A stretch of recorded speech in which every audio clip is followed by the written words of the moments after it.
right, we have around 200 participants now. So hi everyone and welcome and thank you for joining us. So before that, happy 2022 everyone. My name is Lilette and I am the Regional IELTS Operations Specialist, your host and moderator in our IELTS Masterclass workshop session today. So with our IELTS expert, of course, and together with my lovely colleagues, my other co-hosts and co-moderators. So we have Marisa from Indonesia and also Zani from Myanmar. Okay, so wondering what is this IELTS Masterclass workshop all about? So basically, this session focuses on 4 IELTS skills. So listening, reading, writing, and speaking. So from this workshop, you'll get practical tips on how to enhance your English skills and avoid common mistakes. And secondly, you'll better understand the assessment criteria and how your skills will be scored. And finally, but not the least, you'll learn from an official IELTS expert who will guide you and answer your question. So if you are actually joining us via Zoom, so feel free to leave your questions in the Q&A box. So any burning questions that you may have, feel free to share it, type it in the Q&A box, and we will try to answer all your questions as much as we can. So if you are following along with us on Facebook Live, so for everyone who are on Facebook, welcome everyone. Please share your questions in the comment section and I will read those out to our IELTS expert at the end of the webinar. All right. So towards the end of the session, I would also like to inform you that we will be having a live Q&A. So maybe we will pick around 3 to 5 guests, lucky participants who can raise their question. You will just need to press the raise button, the raise your hand button, and then we will ask you to unmute your mic and then you can raise your question. So finally, before we proceed further, I would like to introduce our IELTS expert for today. So our IELTS expert today is a highly trained educator who has been teaching the English language and IELTS preparation at tertiary institution here in Singapore for the past 20 years. And she has helped set up a writing center in one of the university, not institution, one of the universities that she's lecturing in. So guys, without further ado, let us all welcome our IELTS expert today, Miss Mei Koh. Over to you, Mei. Thank you. Thank you so much, Lilette, for that introduction. And as Lilette said, welcome to everybody from wherever you are joining us from. And hopefully we'll have a good session this evening of me sharing with you some of the tips from for IELTS and you sharing the questions that you have and the things that you want to know. So let's get started.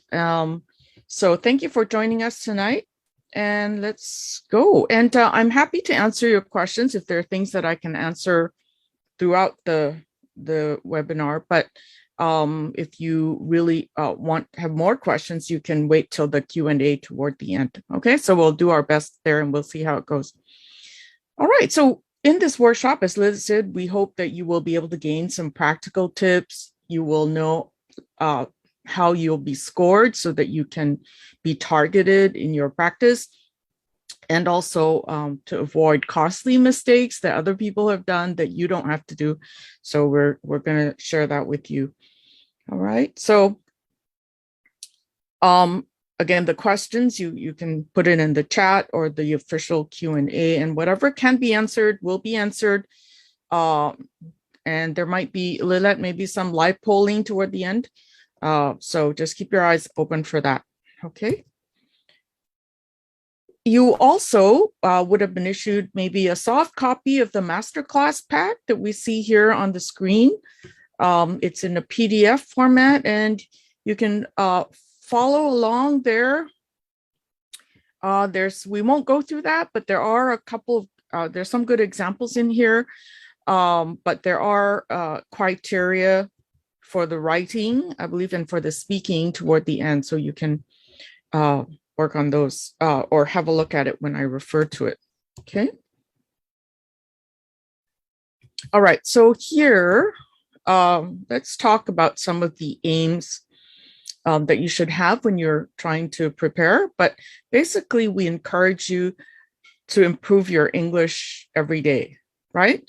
So language learning is not something that you prepare for a test and that's it. Basically, it's a process that you are always seeking to improve day by day. You do have to use English a significant amount if you want to,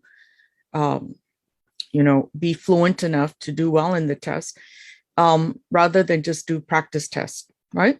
So just to let you know that IELTS is really testing your language abilities and your ability to communicate in English, and not for your knowledge about English as a language. So it's different from a lot of your academic type of testing that you're familiar with. So there are no questions about grammar or that kind of thing, because it's testing your skills. It's not testing your technical knowledge about the language, okay? Now, there are two versions of the IELTS test. There's the academic test and the general training test. And you have to decide which one of these is more suitable for your purpose. But basically, the academic test, as it says, is academic and for the purpose of entering a tertiary institution. And the IELTS test is well recognized around the world and in all the different institutions in the UK and Australia and Canada and even in the US. So most of you are probably considering that. The general training test is for people who are considering migration or have committed to migration to the UK, Canada, or Australia, where they have a requirement, an English component, and they require a certain score. So you need to check before you choose one of these, which function is what you need the most, right? Or what is most suited for your purpose. The two tests are the same in a couple of ways and only different in two areas. So basically, as you can see on the chart here, academic and general training share the same listening component. Okay, so although academic is for preparation for university, the listening is the same as general trainings, 30 minutes, 4 sections, and 40 questions. The reading is different and the writing section is different. So those are the two components that are significantly different. The speaking component is the same, again, for the two tests. But overall, the total test time is about 2 hours and 44 minutes. So make sure that you have that time off on the day that you're doing the test so that you're not rushing anywhere or need to be anywhere else, because it is quite a long time for the entire test. The speaking test is often scheduled independently from the rest of the tests. The listening, reading, and writing are given to you usually together, but the speaking test could be at a separate time. Okay. In the paper-based version of the IELTS, which is still offered, you get an additional 10 minutes of transfer time. Okay, so for the the listening section. Okay. Now, the other choice that you need to make when you're selecting the IELTS test is, do you want to do it in the computer version, computer delivered version, or the paper-based version? These are the differences. So basically, you have to be comfortable with, the one that you pick. Speaking is still done face-to-face with a certified examiner. So That's the same, but the real difference is in the results and the availability of the results. So for the computer delivered IELTS, it's between 3 to 5 days. And for the paper-based IELTS, it's about 13 days before you get your results. So you can decide for yourselves which one you prefer to sign up for. Okay. So, all right, let's move on here. So the first component that we're going to look at is the reading component. So let's have a look at the reading component. Now, for the academic version of the test, in the reading component, it's 60 minutes, 3 sections, 40 questions. So the structure for both are the same. But the content of the academic reading is basically 3 academic type of reading passages. It's informational reading in the styles of logical, argumentative, descriptive, or narrative. So any one of those. You probably want to allot about 20 minutes per passage, although the first passage tends to be easier and the last one tends to be the most difficult. So you allot your time accordingly for each part. For the general training, the readings are not as in-depth, so it's not a heavy article or anything like that. But in section 1, you get something called a 2 or 3 everyday social survival text. That could be anything from things that you see every day, news article, it could be a sign, it could be information from the back of food packaging, it could be classifieds. So any kind of things that you come across on a day-to-day basis in living, where you have to read something, that will be in section 1. Section 2 is a little more specific. You get 2 workplace survival texts and workplace survival text. So most of you know, I guess emails would be one of the most common things you find in a workplace in terms of writing, and memos, notices, those kinds of things that you will see in the workplace. Okay. Section 3 is a little bit more like the academic reading. It is a long descriptive text. And again, the topic is fairly general. Okay, but it is a more in-depth piece of writing. Okay, but again, structure 60 minutes, 3 sections, and 40 questions. Okay, let me have a quick look at the questions. Okay. All right, so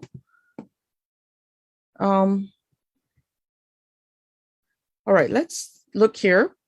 Now, as I said before, when they test your reading, they're not testing what you know about the topic, right? They're testing for your ability to just read the information that's in front of you.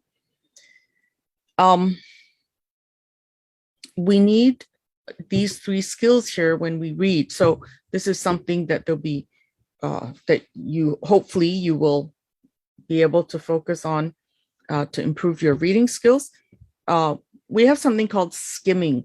So skimming is when you read something quickly, you read a passage quickly in order to get a general idea about what is being written about, right? Scanning is more specific, right? In scanning, we are looking for a specific keyword or words or someone's name or a particular number. So for example, when you scan an Excel spreadsheet, you're looking specifically for an item, not necessarily to get the general idea. So that's scanning. And then the last skill, which is very important, obviously, is the reading for detail.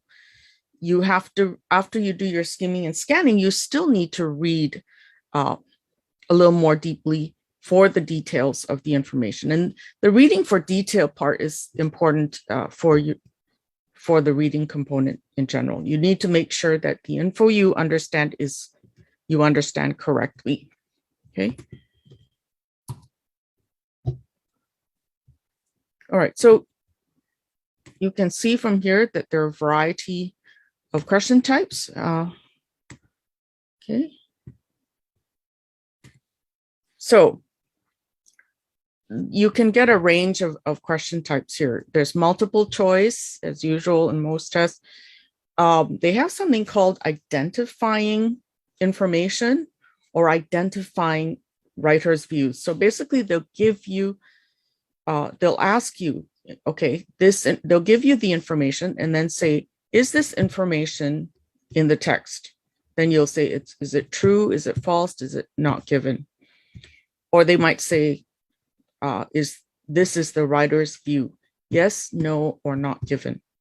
Okay, so this is where you have to look carefully at the text to see if it answers those questions or matches the statements given. Now, questions are in the same order as information in the text, so you follow along in that order. Now, they might have other things like matching questions, for example, matching information to a paragraph, or matching headings to a paragraph, or matching features, or matching sentence endings. Okay, so any number of those. There's also something called sentence completion or completion. It could be completing the sentence, or they'll give you a summary, a set of notes, a table or a flow chart, or a diagram, and they will ask you to fill in the blanks, to label something or to complete the idea, the information. Okay. So the other kind is something we call a short answer question. And oops, sorry, just a minute, backtrack here. The short answer, now you have to be a little careful with the short answer questions. Usually there are about 3 to 4 words that you have to fill in the blank. They don't give you the blanks for the number of words. They just give you one blank and you have to decide how many words go in there. But the key is to look at the instructions. The instructions will tell you what is the maximum number of words you can use. They will often say not more than 2 words or not more than 3 words. If you write more than what they say you're allowed to write, your answer will be wrong, even though your answer might be actually correct, but you used more words than you should have. So please be aware. Oops, what happened there? Please be aware of that. Oops. Okay. All right. So here is a short text that, reading that we can look at together. It's for the type of question called identifying the accuracy of information. So the question is, do the following statements agree with the information given in the passage? Okay, so have a look quickly. If you recognize, the main topic is about Aboriginal Australians, something to do with their ancestors. So you see some of the keywords here, something about diversity of some kind. Okay, I will read out the passage. All right, so modern humans ventured out of Africa some 80,000 years ago. While the ancestors of Aboriginal Australians were part of this migration, recent genomic analysis reveals a rare and unexpected later development. Genomics, or the study of a population's gene structure, suggests that Aboriginal Australians arrived in a single migration to Australia at least 50,000 years ago. Despite this, however, as Aboriginal Australians adapted to different conditions in the continent over many thousands of years, a remarkable genetic diversity resulted. This means that there is greater genetic diversity between Aboriginal people living in the east and west of Australia than there is between much more culturally diverse races, like the indigenous people of Siberia and North America. All right, so let's look at the questions. So these are true, false, or not given are the answers that you can give. Okay. Number 1 says, the Aboriginal Australians are descended from the inhabitants of Africa. So I'd like you to just put in the chat what you think the answer to that is. So let's see if, okay, can you put into the chat what you think it is?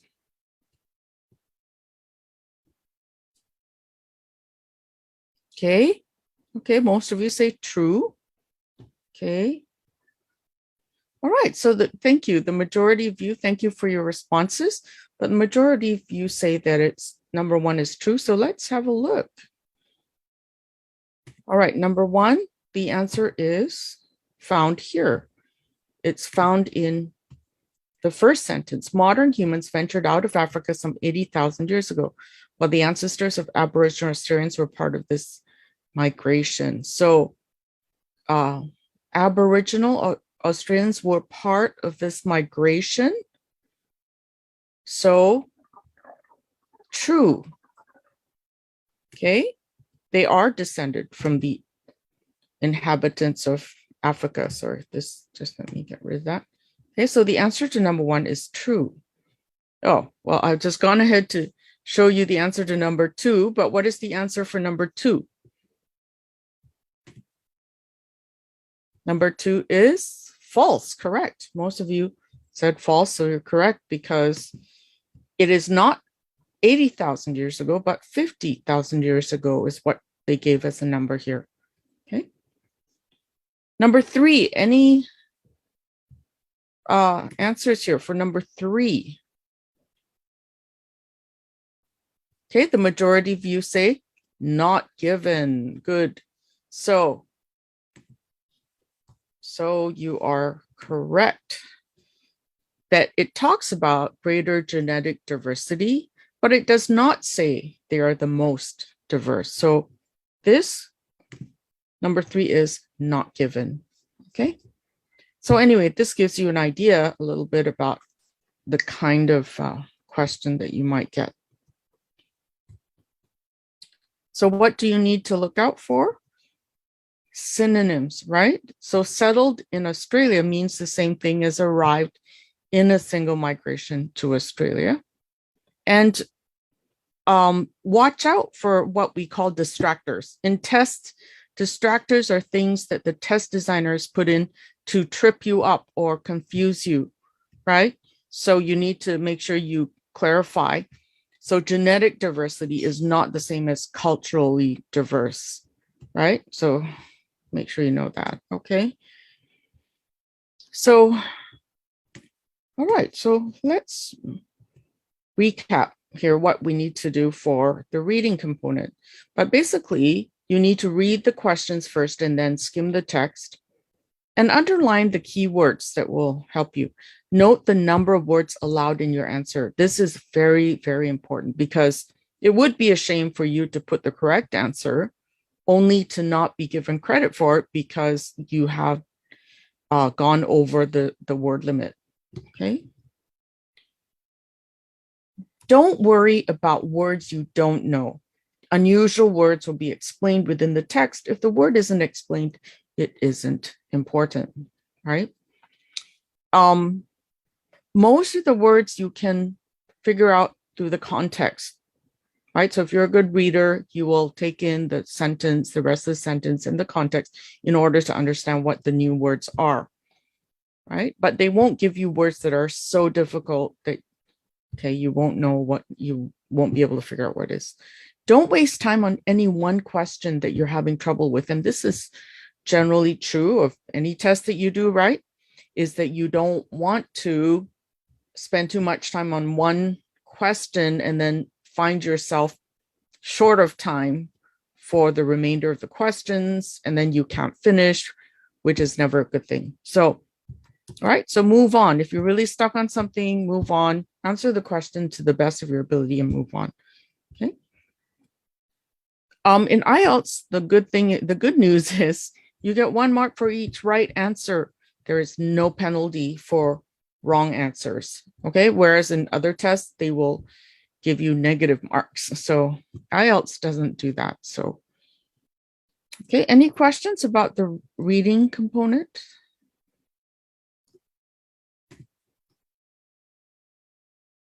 Okay. Yeah, someone asked if an article counts as a word. Yes, as long as it's a word. Now, sometimes they use complicated wording like and or a number. So you have to kind of calculate that and see and or a number. Okay. No more than 2 words and or a number, right? Then you have to kind of figure out what that indicates. Okay. Oh, yeah. So anyway, here we go. Let's move on to the next part. So this is the interesting part, writing. So writing is for both the academic and general training, again, slightly different. So both of them are 60 minutes and you have 2 tasks. So the structure is the same, but the actual task 1 is different. Task 2 is very similar. So we'll cover that, together. But the task 1, we have to cover that separately. So let's talk about the academic task 1. Task 1 in the academic version is basically trying to see if you can write a mini report about information given to you in a visual format. So you would be given some numbers, some statistics in a graph, table, bar, pie chart, diagram. They could give you a process, a cycle, flow chart, or a map. Okay, so in IELTS, they could give you a map and ask you to describe what is on the map. So task 1 is simply describing what you see, what the trends are that you see, or the patterns. Task 2 is an essay giving your opinion on a particular topic. Okay. In general training, okay,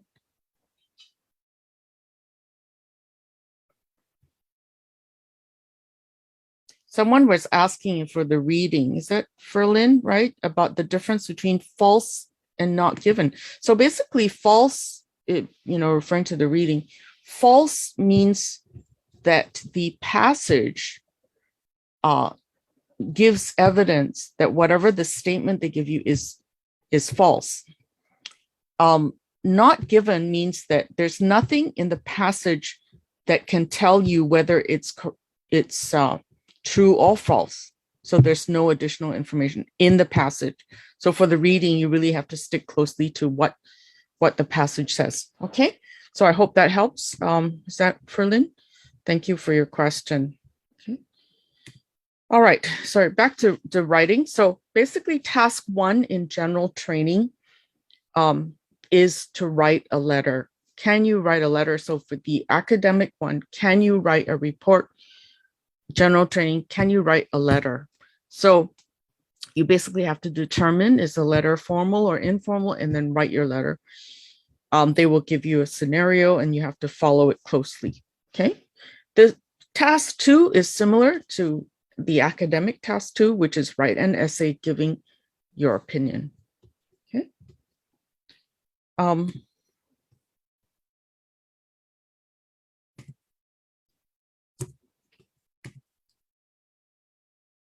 Okay, so here is where I'm going to share with you how you are scored on the writing component. So this will help you in terms of where you need to focus your improvements and your practice, right?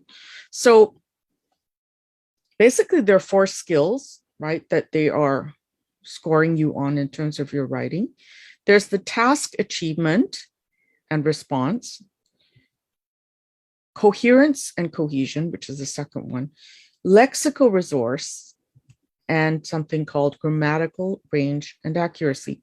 Now, task achievement and response, if I go back, is simply, have you answered the question? Okay. You can do well if you make sure you answer all the components and all the different parts of the question in the task that is given to you. So that's very important because it's very easy in both task 1 and task 2 to go off topic. Okay, so make sure you don't do that. The second skill is coherence and cohesion. So coherence and cohesion is simply organization. Have you organized your ideas well? Do you have paragraphing, and do you have good transitional words and phrases from paragraph to paragraph or sentence to sentence, right?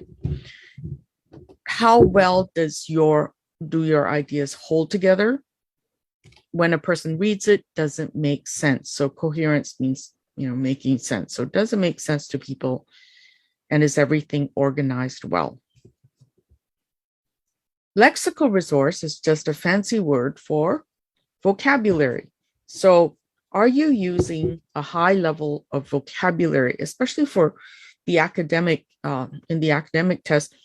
You need to be using academic phrases, more formal kind of phrases, and more specific language. So make sure you have a lot of vocabulary. And then, of course, there's grammatical range and accuracy. So grammar, of course, has to do with sentence grammar. It could be word, grammar, just grammar in general. And the accuracy of things like your spelling, punctuation, those kinds of things. Okay. If you want to score well, you need to do well in basically all of the components because they average it out. If you have any components that are very low, it will pull all your scores down. Okay, so you can see the weightage here. Okay. Evie, you asked, do the information of both of the two tasks, should it be paraphrased?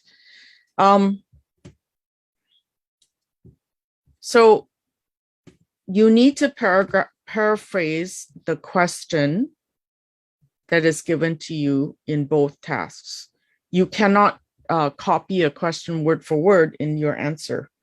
Okay, so I hope that helps answer that one. So here is the academic task 1. Summarize in your own words information presented in a graph, table, chart, or diagram.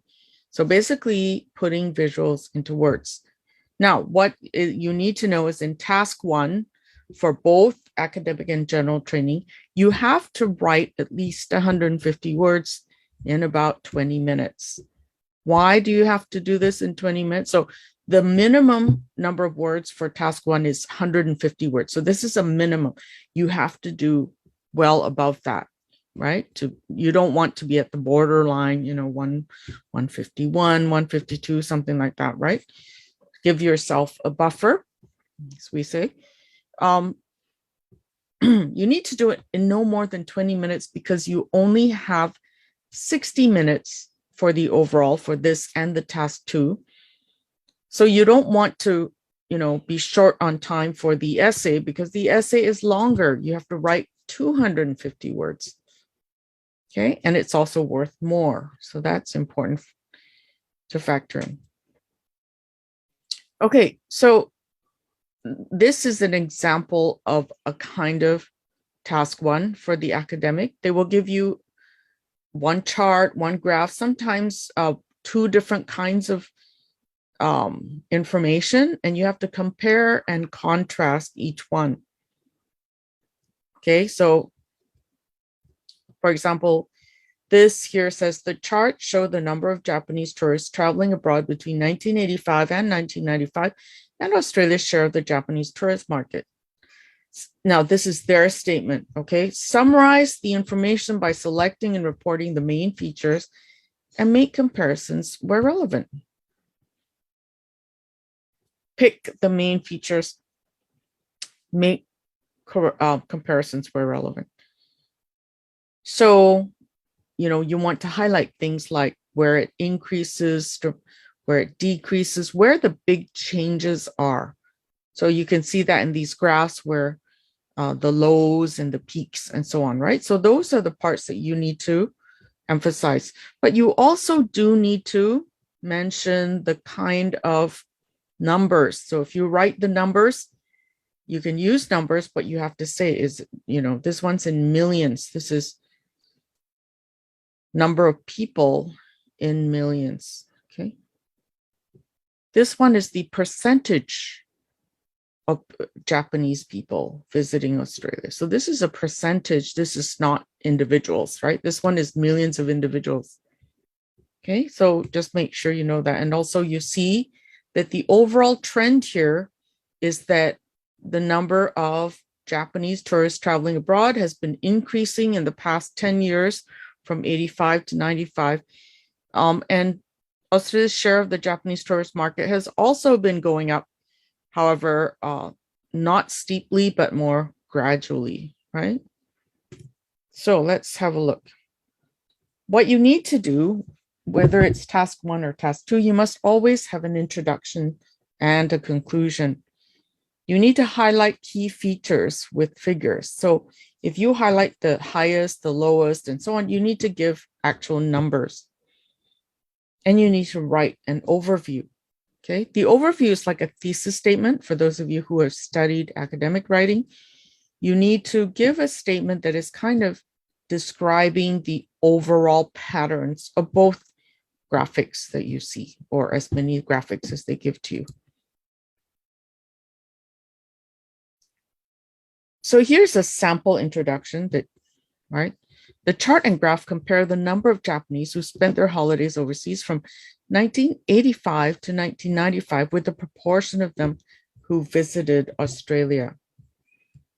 So this is describing what the two charts are, but paraphrasing. It's not copying this exactly, right? We don't want to copy the exact words here. Okay, so you need to paraphrase. Now, what you can do is, in this case, there are two graphs. So one of the body paragraphs could be about the first graph, and the other paragraph about the second graph. So in 1985, only about 5 million Japanese traveled abroad, after which the number increased steadily. By 1990, the figure had more than doubled to 11 million. So you see the kind of comparison, more than doubled, the kind of comparative language. Apart from a slight drop the following year, the upward trend continued until the end of the period when numbers reached over 15 million. Now, the next paragraph is all about the information in the second graph, right? While Australia was the destination for under 2% of Japanese tourists in 1985, this percentage had risen to over 6% by 1994. The proportion grew consistently, apart from a slight fall in 1990. After reaching its 1994 peak, the percentage declined marginally to 6% in 1995. Okay, so it just describes how the changes, what the changes are in the second chart. What is the highest score for task achievement you can get if you don't include figures, like you don't put the actual numbers in to highlight the key features? The maximum you can get is a band 5. Okay, so there is a band that you're limited to if you don't give numbers, or if you don't give sufficient numbers, right? So it says here there may be no data to support the description. So if it's just all words, no numbers, then 5 is what you'll get. Now, the conclusion is really important. You want to say, use words like overall or in conclusion. Despite the relatively small proportion of Japanese tourists coming to Australia, the increase in the country's share of the Japanese tourist market corresponded closely with the growth in Japanese tourism overseas generally, with a trebling of both in the 10-year period. Notice how it says here, the information on one graph corresponded closely with the increase in the other graph. But notice here, there is no explanation as to why this is the case. So remember that in task 1, you are reporting what you see, what are the trends. You can compare and contrast, but you are not required to say why the trends look like that, right? You don't want to put anything that is opinion in here, okay? So if you, for example, if you say, well, Japanese like Australia, that's why they're all going there, right? That's what you don't want to do, okay?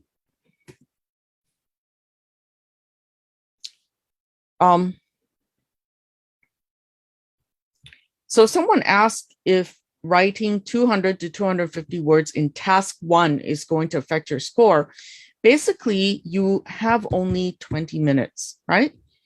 The problem with writing too much in task 1 is that you will overrun the 20 minutes that you can allot yourself. It will eat into your time that you're writing the opinion essay, right? So it's not recommended to go by the amount of words, right? If you can be, eloquent enough to state what you want to state and to make everything clear with just little over 150 words, say maybe 200 words, then that's fine as well. So writing more words doesn't mean more marks, but it also might end up taking you a lot of time. What's important here is probably to make some mental notes, or if you do have a piece of paper, to make some quick notes, jot them down, what are the main points you're going to say, and then use that. And that way you should be able to keep to the timing, okay? So just another question. What is the highest score for task achievement if you don't include the overview or the main pattern? So what is the highest score for task achievement if you don't include an overview? Any guesses? Any guesses for that?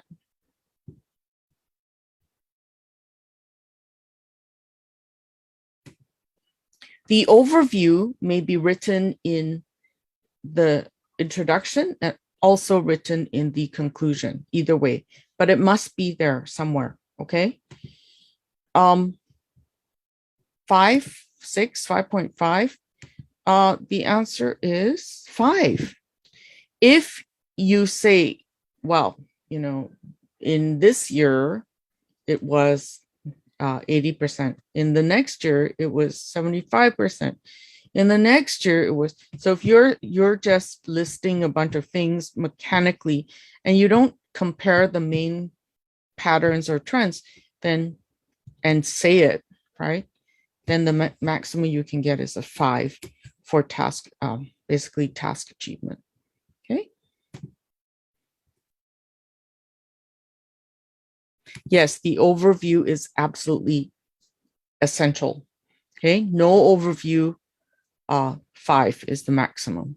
That's the maximum, by the way. So, you could even get 4, depending on how little you had there, okay? So in task 1, have you written at least 150 words? Have you included an overview of the information? Have you selected the most important information, so the key trends and the patterns? Have you supported your points with figures and examples? Have you made effective comparisons? Have you used linking words to connect your points, or words like however, in other words, right? You want to tie sentences together and paragraphs together. Organized key points into paragraphs. Check for mistakes in spelling or grammar. So if you finish quickly, take the extra time to check spelling and grammar, because those little mistakes can make you have a reduction of your score, right? Especially if it interferes with people's reading or understanding of your writing. Okay.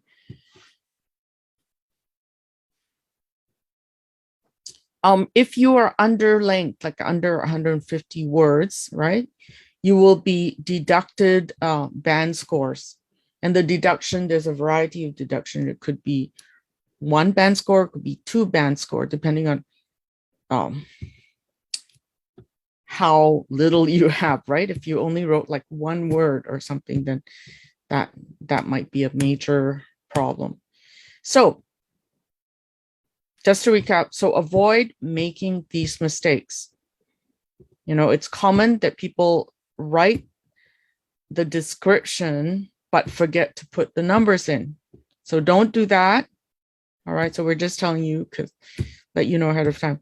Trying to interpret the data. Remember, I said you don't have to do that, or you shouldn't do that at all. Right? You shouldn't try to say, why is this trend going up or why it's going down? You just have to say it is going up and it's going down. Don't make the mistake of describing every detail of the information, like sort of listing a bunch of things on and on and on, right? And don't forget to put the overview, because if you don't put the overview, your score is going to be low, okay? Now for process, you need to identify all the stages of the process clearly, right? Like first, second, third, or number 1, number 2. The diagrams are often labeled for you. Use words that show sequence of the process. First, second, next, kind of thing. Okay. There is a question, I think, in the masterclass pack that is that shows that. Okay. So what we're going to do now is go to writing in general training. Yes, so sorry, somebody asked about counting of the words, but basically you have to keep count of the number of words. Okay, however, you need to sort that out. So you might need to practice under a time limit when you do your writing, and then record the time that you started, and then by the time is up, you should see how much you have been able to write. So if you do practices like timed practice, you could, improve, right? Improve so you would automatically know how much roughly you can write in that period of time. Okay.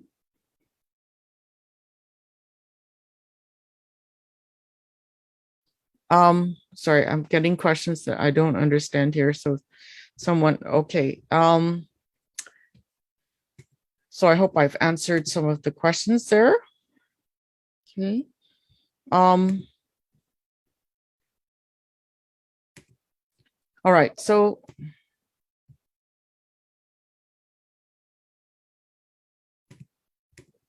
general training for writing, general training. So let's talk about this. So remember I said that for general training, you only need to write a letter, okay? So that's your task for task 1. You have the same constraints, like 20 minutes, write at least 150 words. But you have to read the scenario carefully, because they're going to give you that and you need to follow it. It says, begin your letter as follows, dear sir or madam. You can also use a fake name if you would like to. That doesn't matter. So for example, if it said, write a letter to your friend, right? Then you can use, your friend's name or something. Now, if you notice here, we've kind of divided, okay? We're kind of divided the question into 3 parts here, just for illustration, right? To show you that you will be given some statement that is some problematic statement or a statement that is arguable. Then there will be an instruction. Write a letter to the manager of the public transport company. Okay, so that's what you need to do. But the topic is, there have been some problems with public transport in your area recently. And then it says, in your letter, you must do these things. And usually there are about 3 points there. Describe the problems, explain how these problems are affecting the public, and suggest what changes could be made. Okay, so the whole point here is you need to read everything in the question, right? Do not be selective and just go, oh, this is about public transport. Okay, I'll just write about public transport. You have to answer and follow the instructions here. It says, write a letter to the manager of the public transport company. So what should you do? first of all, state the purpose of your letter. So in your introduction, you need to say who, what, when, where, okay? State the purpose. Say, why are you writing? Because we should be doing that nowadays, right? In our workplace anyway, we always say, well, you know, I'm writing to ask if you could loan me this thing or something. Cover all bullet points fully. So if you're given 3 points to discuss, you need to discuss them equally well. You cannot pick and choose. You can't go, oh, I want to talk about 2 of these, but I don't want to talk about the 3rd item. You have to cover all the points, and each point must be covered fully if you want a good grade. Okay. So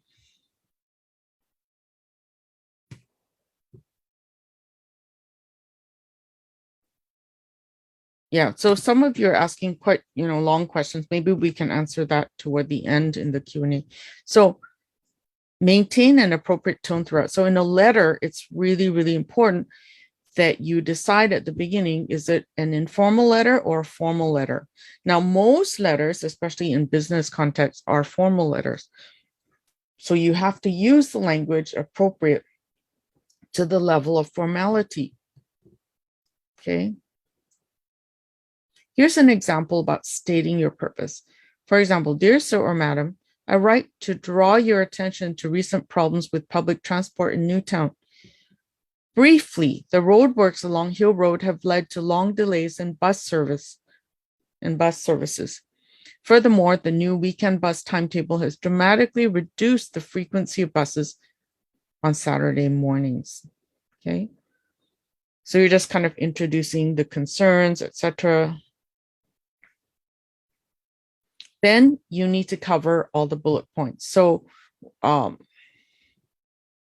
the effect of these actions, so describing what the effects of these problems are, becomes very obvious during peak hours on weekdays and the busy shopping hours on Saturday mornings. There's a high level of public concern about the situation. Public transport users in Hill Road find it now takes up to 20 minutes more to travel the length of the road. As well, shoppers who often travel by bus on Saturday mornings to shop in Newtown find it now not worth the trouble, leading to a drastic downturn in retail trade in the town. Okay. May I suggest that buses be rerouted along the Great East Road until roadworks on Hill Road are complete? I would also recommend a return to the old weekend bus timetable. I'm sure these steps will be warmly welcomed by both users of public transport and local shopkeepers. Okay, so there's a sense here of also positivity toward the end, although the letter is talking about some complaints. There's some suggestion given as well to kind of be helpful, right? So the tone, the formality of this letter is obviously formal because you're writing to people you don't know, right? To a manager of the public transport company. It's an official thing, so you want it to be formal. You need to describe the problems. And here's something to notice. If it says describe the problems with the S, you need to describe more than one, obviously, right? So little details like that, you need to get correct. Explain how these problems are affecting the public and suggest what changes could be made. So again, the suggestion for changes. So you must clearly write out each one of these, the answers to each one of these. Okay.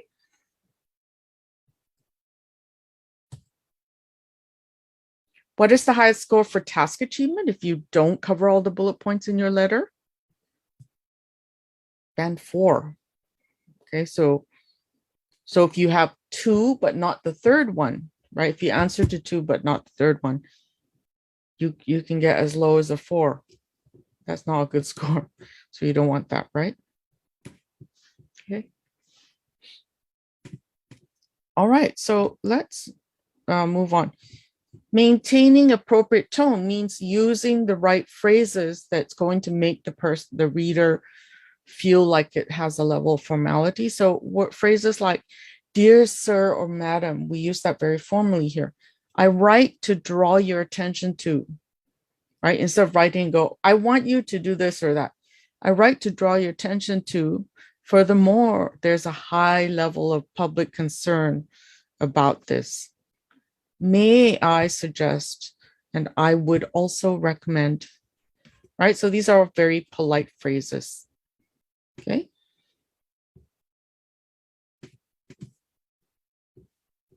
All right, what is the highest score for task achievement if you don't maintain an appropriate tone? Band 5, in which the descriptors say the tone may be variable and sometimes inappropriate. Okay, sometimes that happens. Like if you're writing a formal letter and then suddenly you get really personal or casual, right? Then that's what we call variable. Okay, so what is our advice to you? Analyze the task to look for more than one element in any bullet point. Check for plural forms in the bullet point. So for example, I said problems.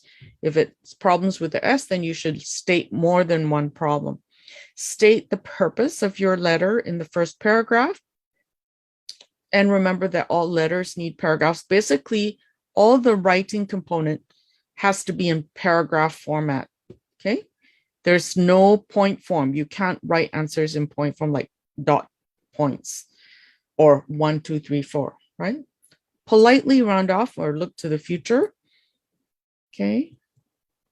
Write in a style that is suitable, formal, informal. Write the whole letter in the same style. Avoid using the same words as those given in the instructions. So I've said that that's very important. Do not copy over words from the instructions because they will subtract it from your overall word count. Okay. So you can just start the letter, dear sir or madam. Don't include your address at the start. You don't need to. End the letter in the appropriate way, such as yours faithfully or yours sincerely, right? Okay, so now we're going to look at task 2. Okay, task 2 is a very different kind of writing. Okay, so you see that both task 1s for academic and task 1 for general training are very much focused on specific functions, right? Task 2 writing for both academic and general training are basically asking you for your opinion on a topic, but they could ask this of you in several or in some different ways, right? They could ask you just straightforward, ask you, what is your opinion? What do you think about this? The second type of question is what we call a discussion question, where they might ask you to discuss, and usually discussion means bringing up all points of view that are necessary to understanding this, okay? Number 3 is a multi-part question. So they might have a few questions in there, or a multi-part question for number 4, multi-part question with your opinion, okay? Depending on the task, you may need to provide general factual information, outlined and or present a solution, justify an opinion, or evaluate evidence and ideas, okay? So here's an example of what is just an opinion essay, okay? So they'll give you a statement, and almost always they will have some statement, and the statement is debatable, meaning, you know, you can think one way or the other. Some people believe the increasing popularity of shopping as a leisure activity is a positive trend. To what extent do you agree or disagree with this opinion? Okay, be careful here. It says, to what extent do you agree? And to what extent do you disagree? So there's kind of a measure there, right? It's not just 50-50 agree, right? You have to argue your point of view. Is it you agree a little, which means you disagree more? Okay, but you have to answer to that. So don't just look at the topic and go, oh, shopping, I know about shopping, and then just start writing about shopping, right? That's not the topic. I mean, that's not what you're supposed to do. Now, make sure you give reasons for your answer and include relevant examples from your knowledge and experience. Okay.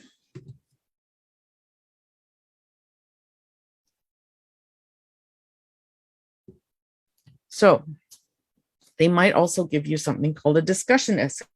It says some people believe the increasing popularity of shopping as a leisure activity is a positive trend. Others believe it is harmful to individuals. Discuss both these views and give your opinion. So give reasons for your answer and include any relevant examples from your own knowledge and experience. It says here you have to write at least 250 words. So for task 2, it's always minimum 250 words and 40 minutes. You should spend it, 40 minutes on this. Okay. Now there's something else called the multi-part question essay, right? So the multi-part question essay is, again, the topic is shopping. Shopping is becoming more and more popular as a leisure activity. However, some people feel that this has both positive and negative effects. Why is shopping so popular? And then the second question is, what effects does its increase in popularity have on individuals and society, right? So as you can see here, there are a number of parts, right? Why is shopping so popular is the question you should answer. But there's also this aspect, what effects does its increase in popularity have on individuals? That's one, topic.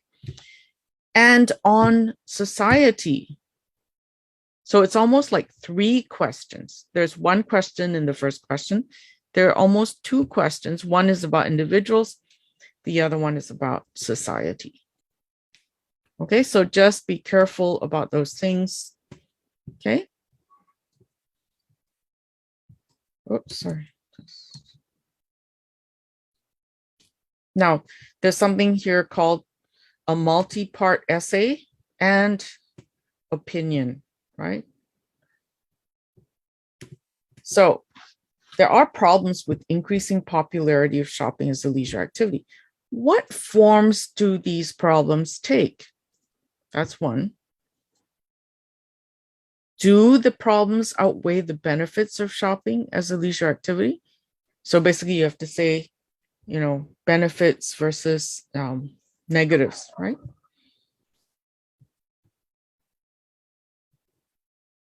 All right, so make sure that you do these things, right? For task 2, allocate your time properly because task 2 is worth twice as much as task 1. Decide on your position, express your view clearly, and provide support with examples and evidence. Organize ideas into paragraphs, each with a clear focus. Use a range of vocabulary and grammatical structures. So don't repeat, just repeat, copy and paste phrases or sentences, right? Analyze the task and write the relevant content. That's really important. Remember, the task achievement and the vocabulary are kind of tied together. If you misunderstand the task, it may end up that all the words you use are kind of describing something else, not the same topic. Use a variety of linking words to connect and sequence your ideas. Do not write in note form or use headings, bullet points, or number lists. I think I've said that a few times. Check your work carefully, know your usual mistakes, and look out for them. Okay. Any questions about the reading component? Feel free to unmute yourself and you can ask your question if you want.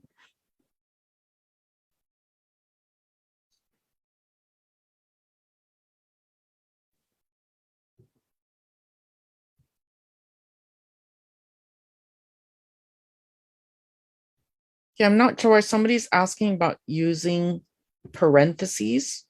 They're not brackets, by the way, they're called parentheses, but do not use parentheses. I don't think there's a real need for that, not in the short passages here. Okay. No? Okay, so let's move on to the speaking component. So Lara Caparis asked if you have to indent essays during the academic writing. So there are two ways, right? The traditional way is to indent the first sentence of every paragraph, but you do still have to leave a line space between paragraphs just to make it evident to people that you have paragraphing. Others might use what we call the block method, which is not indented, but each paragraph is separated from the others by double spacing, okay? As long as it's very evident, do not mix those two. Obviously, if you use one, if you indent all the time, then you just have to indent all the time. So the answers to give in the, or the examples to give in the writing is from your experience. They allow you to talk about your own experience, people you know, that kind of thing. You do not have to cite facts from somewhere, right? Because unless you've studied it before. All right, so let's move on.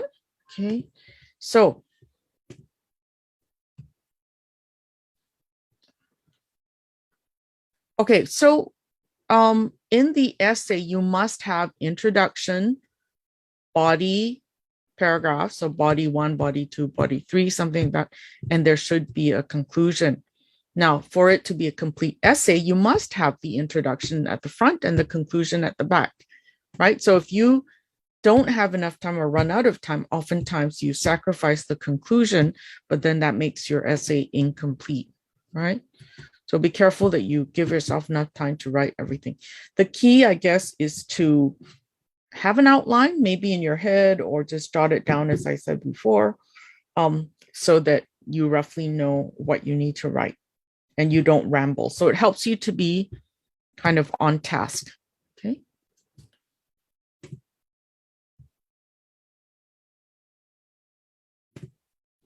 So you have to write at least 250 words. If you can write 300 words or 350, that's up to you. It has to be more than 250 words, okay?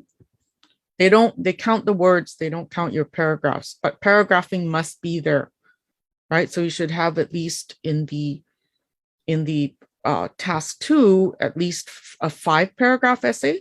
That would be a reasonable number, right? 3 paragraphs is too short, probably, to you'll just have really long paragraphs, right? So 5 paragraph, I would say, is the minimum.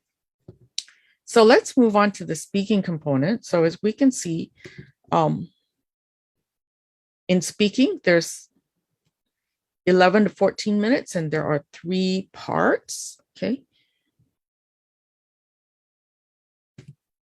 All right, so basically, you will be face-to-face with an examiner.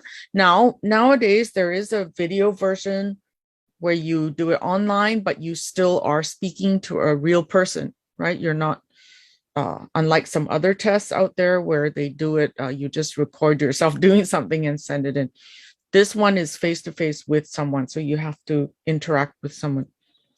Part 1 are questions about you. So it's pretty brief, and there will be different topics in part 1 as well, but about things that you've done, things that you've seen, that kind of stuff. Part 2 is talking about a specific topic for up to 2 minutes, okay? So this is more targeted. They will give it they'll give you a general topic, and then they'll give you an instruction and tell you to describe, and then they give you at least 3 to 4 points of things that you need to say in the 2 minutes, okay? You must follow that and at least give some responses for all the points, okay? Now, the 2 minutes, you don't have to monitor yourself. The examiner will monitor you the length of time. So just keep talking. The key is to, have lots to say, give lots of examples, be specific, but do not end before the 2 minutes, right? Do not stop yourself and go, oh, I'm finished now, right? Because you don't know how long the 2 minutes is, especially if during the test, it's kind of hard to have that sense of time. Now, after that, there's something called a general discussion, and they will take that question or topic that you were given for the part 2, which you spoke about for 2 minutes. they will expand that by asking you more questions and extend it into something we call a discussion. Basically, in the discussion portion, it shouldn't be just a kind of question, answer. It should be more like a discussion between, academic discussion, right? So, or more like a discussion. So the examiner might ask you questions about something you just said, right? Also in part 3, they're trying to elevate your level of language, see how well you can express yourself. So some of the questions might be a bit more difficult than you heard in part 1, for example. So there will be questions about, like, in your country, what is the practice? In the world, what people do? So comparing countries or comparing within your country, that kind of thing. Okay, so a little more abstract in terms of the thinking. Now, speaking, there's 4 components as well. There's fluency and coherence, lexical resource, again, vocabulary, grammatical range and accuracy, and something called pronunciation. Okay.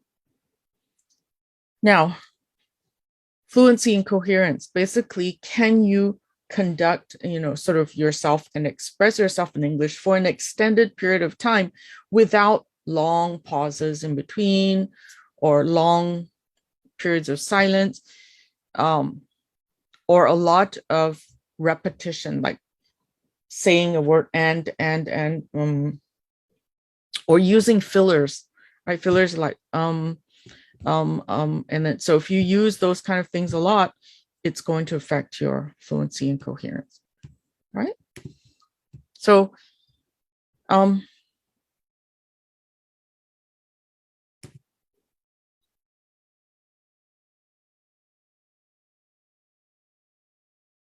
what band can a person gain if he's not? Okay, maybe I have to address some of these questions later. So, since we're talking about speaking, so fluency and coherence, there, lexical resource, are you using a variety of good, higher level kind of words and phrases, right? If you're sticking to very simple words to describe things, if you're not very specific and when you describe things, that could mean that your vocabulary level maybe needs some improvement, right? Grammatical range and accuracy, of course, this one and pronunciation, they're kind of difficult ones because, of course, if you've been speaking a certain way in English for a long time, it might be hard to change some of the mistakes that we keep, even for native speakers of English. Sometimes we use things that are not correct, but we keep saying the same thing over and over again. And that becomes a permanent part of our language, right? So sometimes it's hard to change the grammatical range and accuracy. But the key in the IELTS is to maintain the fluency and coherence, to not stop yourself too often to correct yourself, right? If you keep correcting yourself, it's going to slow you down and going to sound choppy, going to break up your language. So if you make a mistake, just keep moving on. Be confident and move on. Do not dwell on, what you didn't say correctly, okay? Pronunciation, the key is speak at a average speed. Don't speak too quickly and don't speak too slowly, right? If you speak too quickly, people might have a hard time understanding you, or it just seems too rushed. If you're speaking too slowly, it might mean that you're thinking very hard what to say next, right? So speak at a normal pace. English is not always a fast language, right? So it's very, sort of moderate in terms of speed, okay? So you need to make sure you enunciate clearly as well. So, all right. So we're just going to listen to a part 3 segment. This is a part 3 segment of a lady named Alexandra from Colombia, South America, and she received a band 7 for her performance. So you can decide for yourself why you think she should get the band 7 or why you don't think she should get the band 7. Okay, so listen carefully to her. So can everybody hear? That you like or admire. Okay. Is the sound okay?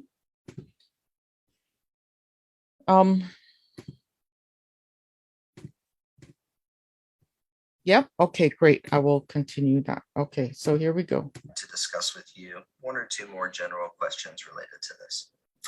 Let's consider, first of all, being in the public eye. Yeah.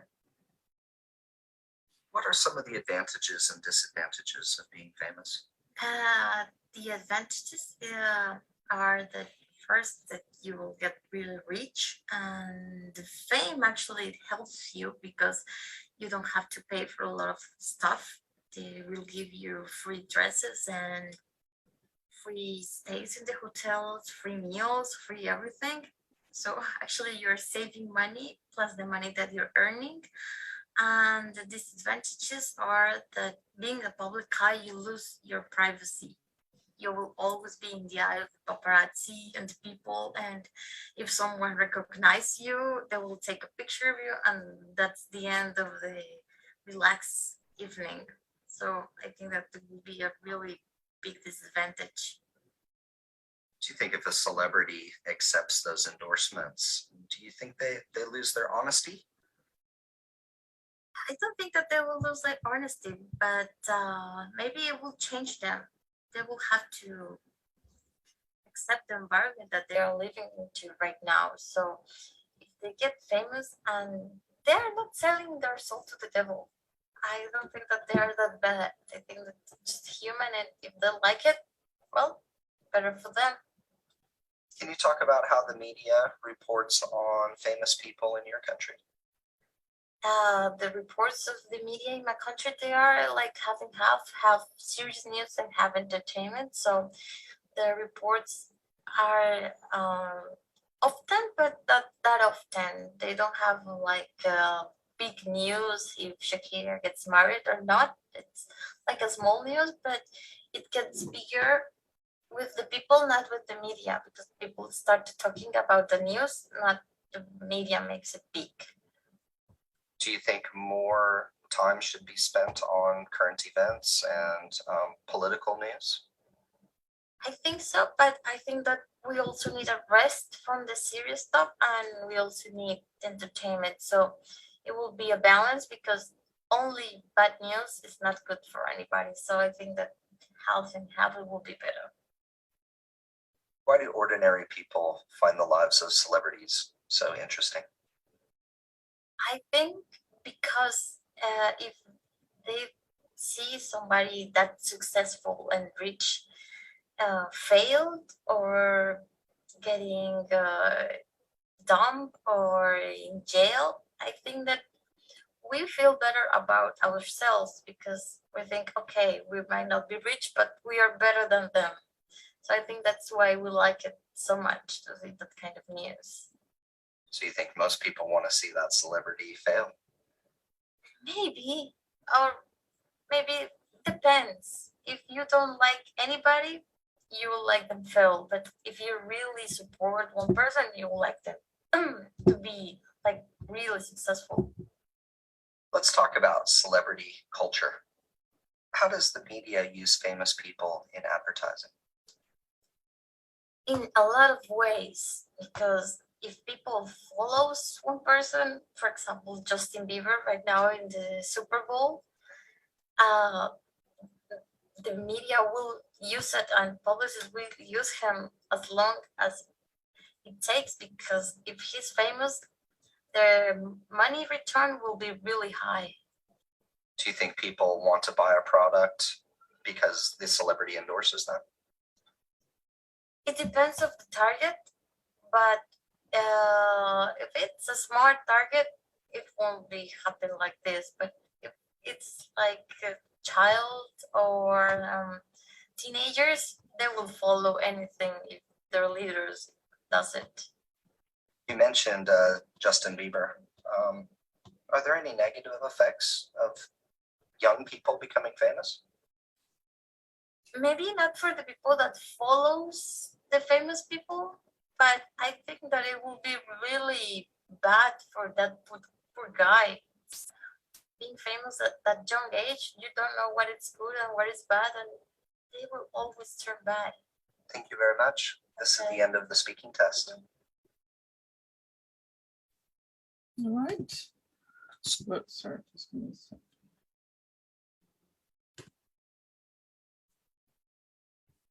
So Okay, so she's a very fluent speaker. You can see that there's a level of comfort in how she readily responds to the questions. So she doesn't have to take a lot of time to think about what she's going to say. So she can speak well off the cuff, as we said. So her fluency and coherence is actually pretty good. And she gives extended and appropriate answers. So if you want a higher band score, you need to give extended responses with good answers, with good examples, give reasons why you think something, give evidence for why you believe something, right? Use good linking words.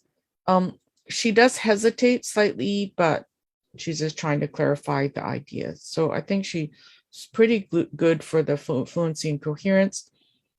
But her main strength is her lexical resource or vocabulary. She has a wide range of vocabulary, and she's able to use common idiomatic and colloquial terms. Lose your privacy, when she was talking about celebrities selling their soul to the devil, right? Like when they, when they put success above all else, right? And she said getting dumped. So these are colloquial things. You can use colloquial language, idiomatic language, but not slang, definitely not slang and not informal language. Grammatical range and accuracy. She had a good range of simple and complex structure. She used them flexibly, and many of her sentences were error-free. However, she did have some errors with articles, prepositions, subject-verb agreement, and verb tenses, right? Her pronunciation was clear, easy to follow. Stress and intonation was used well, but she did have some problems occasionally with sounds such as jung for young, but she could still be understood pretty much. So her average was 7. Okay. So how do you improve for speaking? Basically, you need to listen, read, and think in English before the test. Talk at a steady rate, not too fast or too slow. Use the preparation minute to make your notes for the second part. Okay. Use natural fillers like, no, let me think about that. But do not ask the examiner, oh, how do you say that? Or what do you mean, right? Don't sound flat, use stress and intonation. So in her case, it was like, when he said something, she went, oh yeah, maybe. So that was kind of intonation to show that she hadn't thought about that before. Like, oh, so you can be natural with those things. Don't worry about a grammar mistake, but move on. Give more details about each of the points that you make. That's the most important part, right? Giving more information. Explain your answers by giving reasons for what you say. Weigh up both sides of a question and give examples to support them. Rehearse, work, and study and where you live questions, but you have to sound natural. So if they are, so give your opinion with phrases such as in my view, or as far as I'm concerned, or you could say generally speaking, I would say this. Practice typical IELTS topics such as education, health, fitness, travel, transport, leisure, communication. There's a whole range of topics that you should be familiar with and be ready to talk about at any time, right? And you notice that she was comfortable. It was kind of a conversational kind of context. She didn't look like she was preparing answers for an exam, right? So that's important if you want to score well, is to not treat it like it's a formal, like a test, right? Although it is a test, but All right, so any questions about the speaking part that I can answer quickly? Yeah, we don't give any comments about scoring or how, but yeah, it would really depend on the examples, right?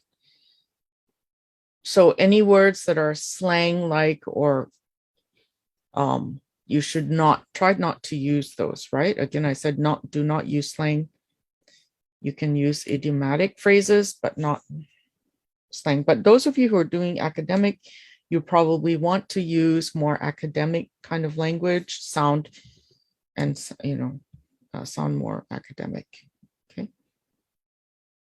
If you don't understand a question, you can ask for clarification. Sorry, can I hear? Could you ask? Sorry, I didn't catch that. Can you ask? But don't do it too often, because if you do that, it means that really you don't understand anything. So that's not wise to be asking for repetition all the time, okay?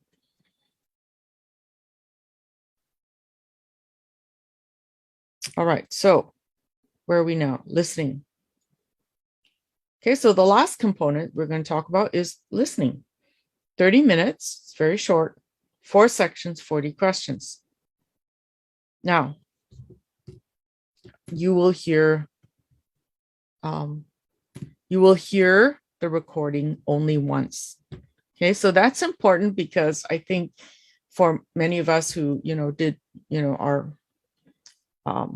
language arts or English in the school context, they usually play the recording for you 2 times. I'm not sure if that's the case for most of you, but in the IELTS, they only play it once. So the key is you have to be very focused. Once the recording starts, you have to keep following, and you cannot fall behind. You cannot take time to, correct some answer that you just did. You have to keep moving forward with the recording. Okay, you can only stop to fix anything after the recording is ended. So don't try in the middle and stop something and go back, because once your mind is distracted from what is happening at the moment, and the track continues to play, you may lose track of what is happening. Okay. Now, in the 4 sections, you will get this. And again, the idea here is that it will be progressively more difficult, right? 1 to 4. So the first section will be fairly easy for you to understand. 2 is also fairly easy. 3 gets a little more difficult, and 4 will be the most difficult one because it's like a lecture. This is the same for the reading passages as well. Again, first one is easier, middle one is so-so, and then the last one is the most difficult. Okay, so in the first section, you will get a conversation in an everyday social situation. So it could be any kind of a conversation between a couple of people, right? Maybe in the supermarket, could be in any kind of situation like that. Number 2 is a talk in an everyday situation. So it's like maybe somebody giving information. So maybe a salesperson telling you about a product they have, but it's basically one person doing most of the talking. Okay. Number 3 is a conversation in an educational or training setting. So maybe students discussing a project, or students meeting with a professor to ask the professor something. So that would be number 3. Number 4 is basically a lecture or talk, so it's a bit longer, on a topic of general or educational interest. So basically the person will say, okay, thank you for coming to the lecture. This is what I'm going to say now. Let's get started. And then they'll go into their lecture. Okay. Now, for the paper-based test, you will get to write in an answer sheet, and then you will have 10 minutes after that to transfer your responses to the paper, to a proper what do you call it, computerized answer sheet. Okay, so make sure that you're very careful when you do the transferring, because obviously if you get the wrong answer in the wrong number line or whatever, then you could be in a little bit of trouble there. Okay. All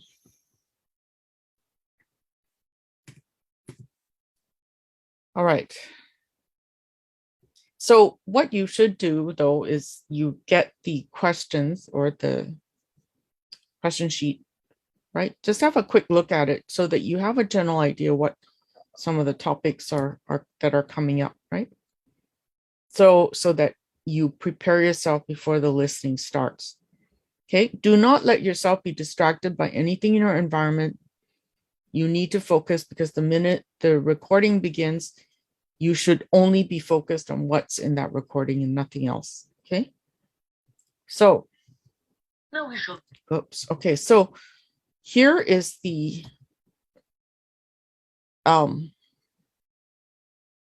so this is the so-called a sample of a question sheet, right? So if you look at this, right, you know that this has something to do with going to the theater. And this says booking form. So obviously somebody wants to go to the theater. So you should bring into your mind all the things you know about going to a theater. And hopefully you've been to a theater, so you kind of know, or you booked something for a theater. So when you look, there's date, time, tickets, seats, seat row numbers. So you kind of know, okay, seat row number, usually, what if you go to the movies, for example, you have to choose what letters and numbers. So a lot of the things, whoops, sorry, I tapped it accidentally. They do have a lot of numbers, like strings of numbers or spelling out something. So you have to be ready for that. Okay, so I'm going to just put this up here now. If you have a piece of paper or whatever, you can write your answer, just, you know, the number of the question, then the answer and follow along with the recording, right? I'll give you a minute to get that, and then I'll play this. And again, it'll only be played once, okay? All right, okay, here we go. Oh, wait. All right, let me play this. Now we shall begin. You should answer the questions as you listen, because you will not hear the recording a second time.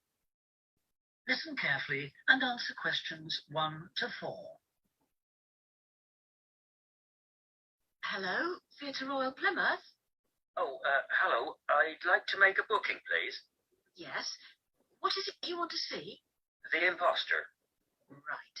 And which day did you want to come? Friday the 25th. Just a moment and I'll check availability on the computer. Oh, sorry, we're fully booked for that performance. Oh dear. What about the following day then? The 26th? Yes, that's okay. We've got 2 performances on that day. One at 3:30 and one at 7. Which would you prefer? Oh, the later one, please. How many people? Well, there are 4 of us. Are there any concessions? Any children? Not sure. My daughters are 15 and 12. Do they get concessions? Only the 12-year-old, I'm afraid. So that's 1 child and 3 adults. Any idea where you'd like to sit? Stalls or circle? Tickets for the stalls are a bit more expensive. £12 for adults and £8.50 for children. The circle costs £10.50 and £6.50. Do you get a good view from the circle? Oh, yes. And in fact, we've got some seats left at the front if you'd like those. Right. We'll go for those then. Right. That's seats A21 to 24 then. They're very good seats. That sounds fine. So let's see. That comes to £38 altogether for the tickets. How do you want to collect them? Shall I put them in the post? They'd be sent today by first-class mail, and there'd be an additional charge of £1 to cover postage and administration. Or do you want to get them from the box office yourself? Oh, yes. Could you send them, please? No problem. That'll be £39 altogether. Before you hear the rest of the conversation, you have some time to look at questions 5 to 10.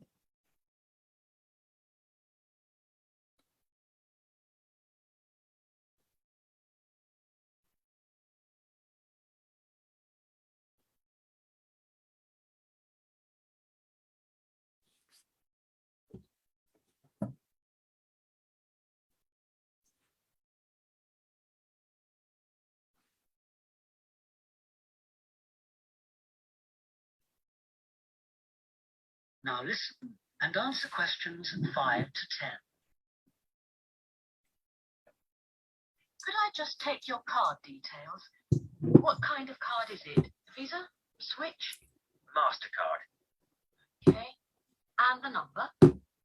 It's 3290 5876 4401 2899. 2899. Okay. And the name of the card, please. It's Mr. J. Whitten. WHITTON. N for never or M for mother? N for never.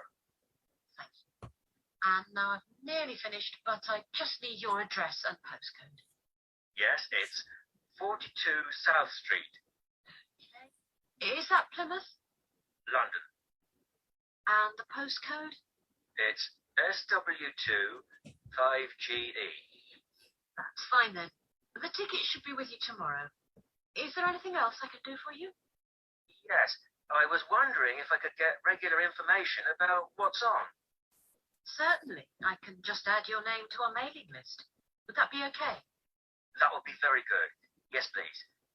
Oh, and there is something else, sorry. One of our group is hard of hearing, and I've heard that you can supply special headphones. That's right. As long as you tell us in advance, we can always do that. I'll book those for you now, and you can just collect them from the box office before the show. Thanks very much for your help. No problem. Thank you for calling. Thank you. Bye. That is the end of section 1. All right, so we hope you already saw the first one, right? The answer is for the date is the 26th. So you can now, what's important here is that you need to write one word and or a number for each answer. So in this case, one word and or a number. So if you put the 26, it's still within the limit, right? Number 2, you can write 7 p.m. any of these ways. Okay. Seats in the circle. So those of you who visited the theater before, you know where the circle is. Okay. Seat row numbers A21 to 24. Now it didn't say you can write it either capital A or small a, that's fine. The type of credit card is MasterCard. Now, MasterCard is one word and it has a capital M. If it's the name of a person or the name of a place or, name of a company, you need to have a capital in the front. If you don't have a capital, you will not get the mark for it. This is the number of the credit card. And this is the name of the person who's booking. His name is Mr. J. Whitten, WHITTON. Now, notice here again, the first letter is capital W, right? So you have to have that to get it correct. And the last one, 8, is headphones. And headphones is one word. Okay, it cannot be 2 words because then you would go above the limit. All right. Okay, let's see here. Do we have? Yeah, okay. All right, any questions so far with the listening? Use your time to read the questions and see the topics before they start. Underline keywords to help you focus on the questions. Okay, that's if you have the paper-based one, right?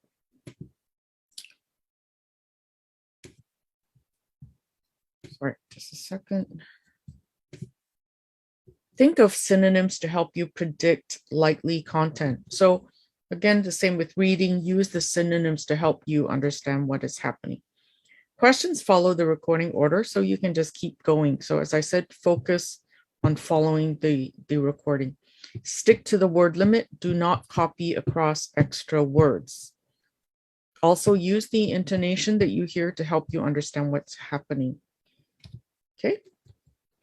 So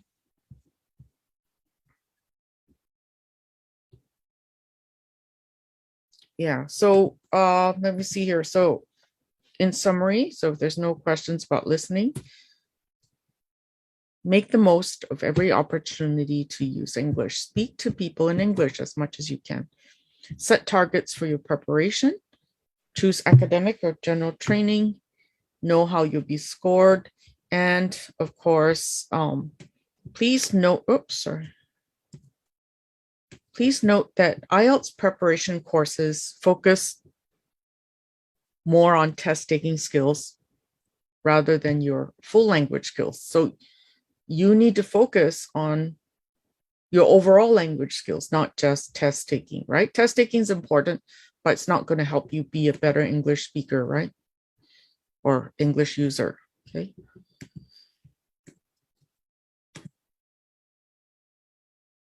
Every day counts towards language skills. An IELTS 7 or higher represents thousands of hours of learning and using English. Take a long-term approach, right? Anything you do in English will help you to improve your language skills. You know, watch shows on YouTube or Netflix in English, right? Push yourself every day, everywhere. Okay. So what are some of the next steps? You have, you can get access to this, right? Visit IELTS.com or IELTS, what's this, Essentials. You can watch videos on here. There's lots of resources online. Of course, the official ones, like, you know, you should follow those, like IDP, British Council, etc., right? Or what is it? Cambridge, official Cambridge material, right? Okay, so there is something called IELTS Progress Check, and I believe that you can have access to this for a fee, and you get a full report on your writing or your test score, sorry. All right, so here are the questions, okay? Okay, thank you everyone for joining us this evening. So we've come to an end of the formal sort of the presentation of the information. But if you have further questions or you would like to hear what other people's questions are and stuff, that, you know, feel free to stick around right now. But those of you who do need to go, you're you know, welcome to check out. But I hope you enjoyed this presentation, and I wish you all the best for your IELTS test whenever you take it. Okay. So thank you again for being part of this, to everyone, right? Thank you for all of you from all the different countries. And thank you for your questions and your participation. I think it's good that we have that interaction, right? So yes, I think you can write in capitals, like your answer in capital, if you're doing the paper-based one, right? So, yeah. All right, Mei. Is there, Thank you yeah, so much. Yep. So can we begin with our live Q&A sure, of course. session? All right. But prior to that, let me just clarify some questions that we've been receiving throughout the session. So first one that we've noticed, like keep on asking, am I allowed to write in capital letters? Yes, you are, but please be consistent. Let's say, for example, you're writing like thank you, and then you use capital T, capital H, and then suddenly you write in small a, small n. I think it's not acceptable. Yep. And then second question that we encounter, like for more than 5 participants or 10 participants, if they can take notes in a computer-delivered IELTS test. Okay, so in computer-delivered IELTS test, you will be given a log-on sheet. So that log-on sheets will contain your password in order for you to enter the test, all right? During the test, let's say, for example, during the listening test, and if you would like to write notes, you can use that log-on sheet, right? However, just be very careful because in computer delivered, especially for the listening test, you do not have any 10 minutes to transfer your answer in the answer sheet. Right after the recording, you only have 2 minutes to review your answer. So we highly suggest to please enter your answers while listening. For the paper base, even before the start of the listening of the recording, there will be an instruction to write your answers in the question paper first. And then you will be given 10 minutes towards the end of the session, or after the recording, you will be given 10 minutes to transfer your answers to the answer sheet. All right. And then I think the other one is if there is any word counter in computer delivered for writing. Yes, there is. All right. So I hope that helps. So we will begin with the Q&A, with the live Q&A.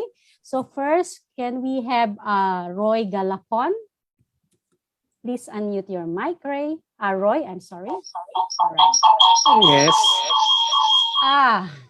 Hello. Hello. Yes, go ahead. Roy, there's echo. Oops. Okay, I think better now. No, it's still the same. Hello. Mei, can you hear Roy? Yeah, I can hear him, but there's feedback. Yeah. Hello. Yes, go ahead. Yeah. I think better. Yeah. Now it's better. Yeah, go ahead quickly, please. I forgot my question right ago. Where? I'm sorry. Where is my question now? Because there were like feedback, along the way. Do you want us to come back to you when you? After? No. You said you have your manuals or but we cannot download the handouts. Let me answer on that. I think I already mentioned to you, Roy, that if you were not able to download the manual, we will definitely share it again within 24 hours after this session. And that includes as well some of the link for practice materials for IELTS. And the other one question is, we have the topic a while ago about the shopping, right? And writing about shopping. So it doesn't, you didn't tell us what about that shopping. Is it online or shopping in malls or whatever? Can we talk about online shopping or real shopping, for example? That would depend on the question. The questions were broader, I think, talking about things shoppers, like right? The they were talking mostly about shopping as a leisure activity. Yeah. So I would assume that's about shopping in the mall, but it could be talking about online shopping is kind of a leisure activity. But I think the main point in the questions given was about whether that was in a way beneficial, or is it detrimental to society or to the individual, right? So So you have to read the question carefully and not insist on or put in your own assumptions into it. Like you have to make sure you're answering their question, not answering the question you want to answer, right? So if you, as an example, if you want to say that online shopping is also a kind of leisure activity, not just going to the mall, you can put it in there. But again, are you answering the question? That is the main thing. Okay, so make sure that you answer the question they're asking you. Okay, does that help? Yeah. Thank you. All right, you're welcome. Thank you, Roy. Sorry, next we have Zenith Velucas. I'm sorry. Hello. Yes. Can you hear me? Yes, Yes. go Hi. ahead. Good evening. I just want to clarify about the scoring regarding writing module. Are you gonna add the score of the writing task 1 plus the writing task 2? Like if you got 9 on the writing task 1 and then you got 8 on the writing task 2, will you add it and then divide it? They have a calculation, but it's not made public what that is. But we do know that your task 1 is minimum 150 words. Task 2 is 250 words. So task 2 is worth almost 2 times the task 1, right? Which means you should spend more time on writing the essay component. Oh, so most likely it's gonna be like 66%, something like that, or 70 for the writing task 2. I'm not sure if we can accurately say that, but you should go by, for example, you have 60 minutes to write both tasks. You spend 20 minutes on the first task and 40 minutes on the second task. So that's what double. So the second task is double time of the first, right? So you would assume it's double the weightage, I guess. Yes, May. For task 1, that will be 33.33%, and then for task 2, that will be 66.34. Right. Okay. Okay. Okay. Does that help you? you? So much. Yeah, you're welcome. Yeah.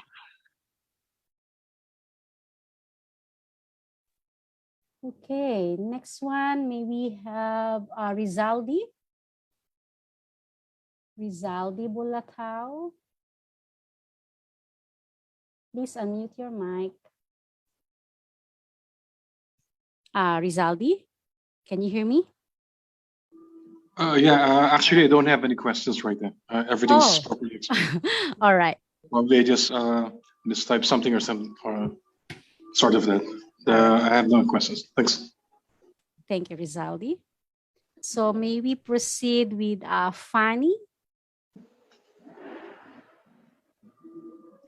Fanny Yulani.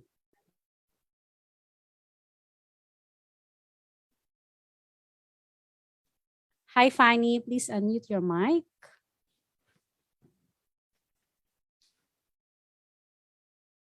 Okay, Fanny is okay. Let's proceed with Taiba.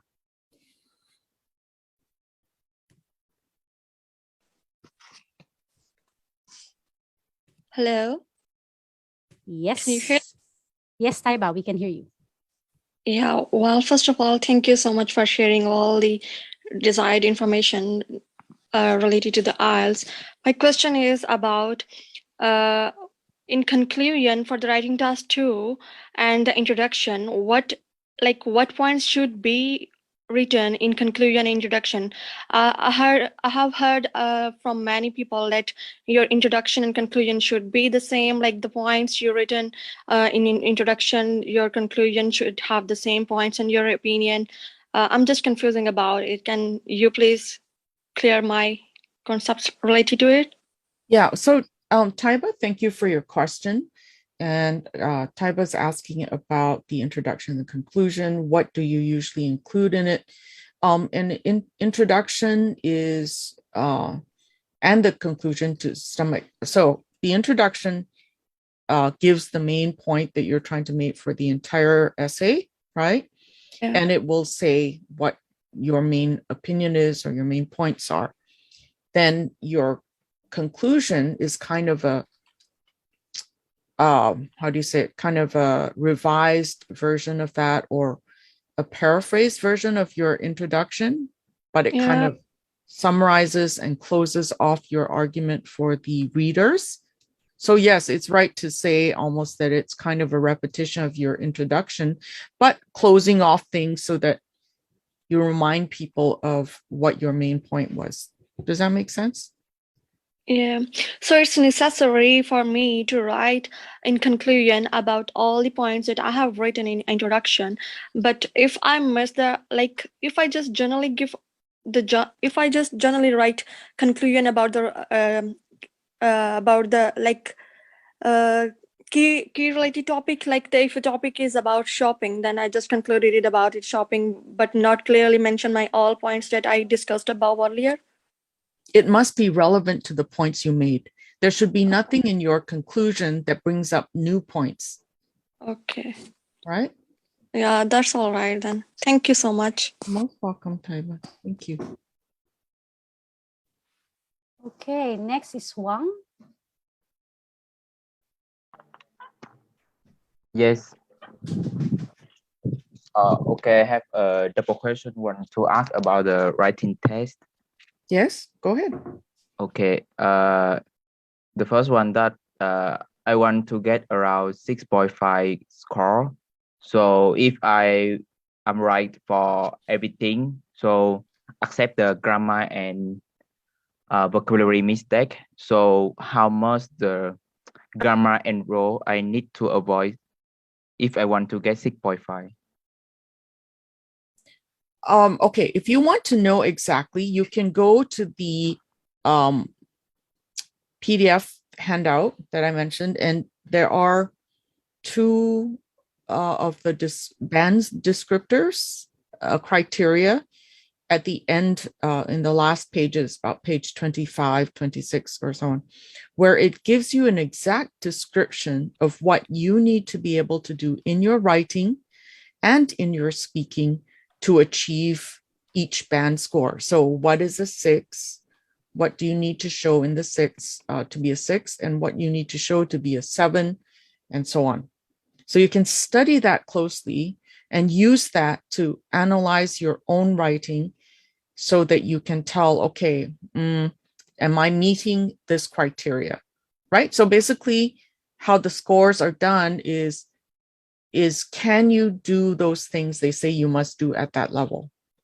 Now, if you have a lot of mistakes in the grammatical part of your writing, right, then it would depend on, are those mistakes so many that the person reading your paper cannot really understand what you're trying to say, right?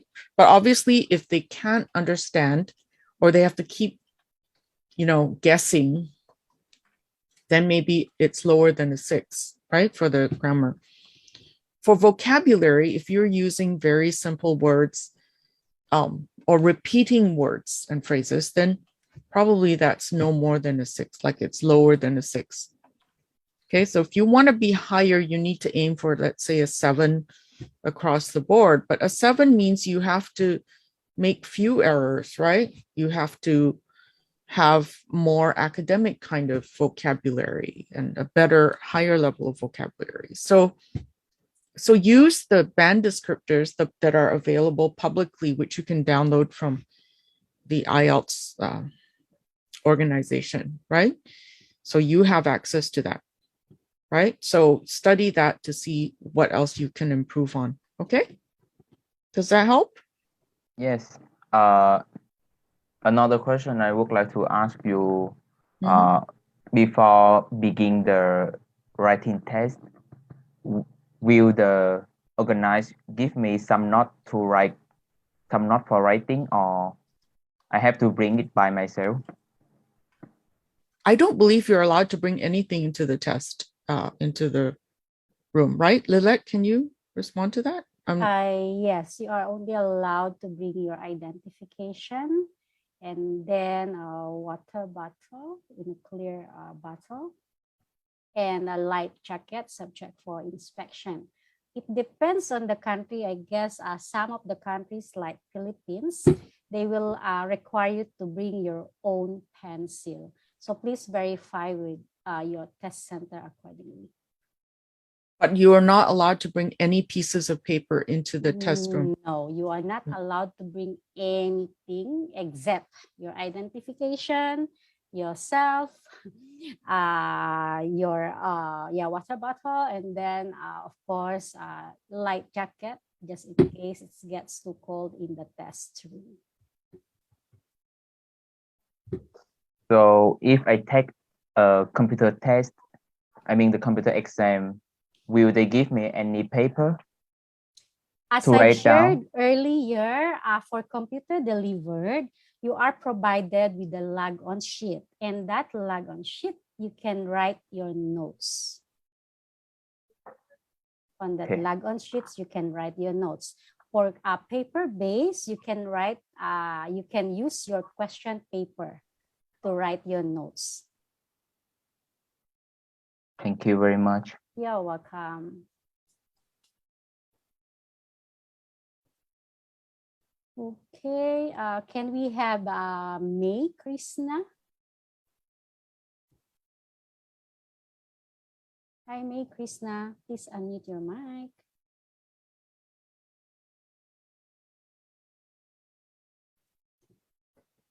Me?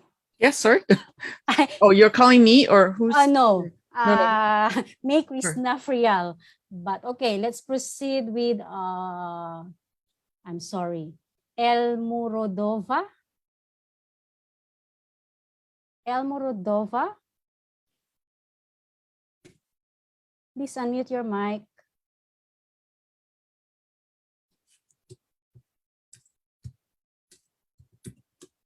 Elmurodova, are you with us?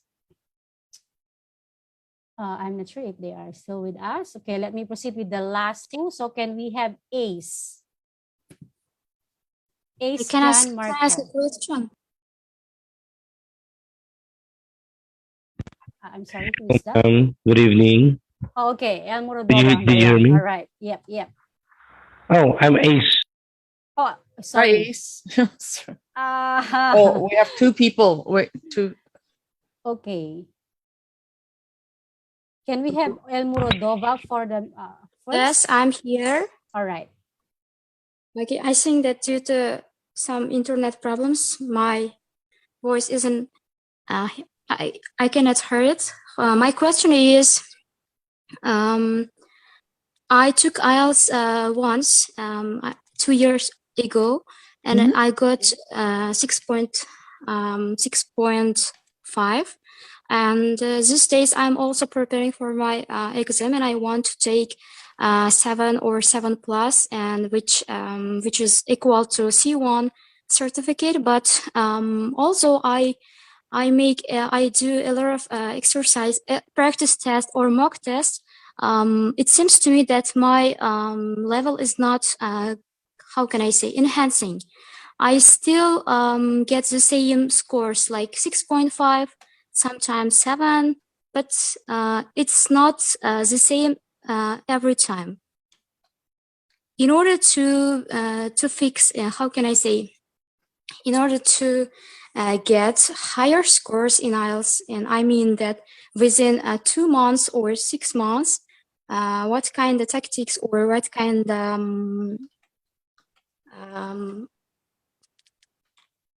plan can I carry out?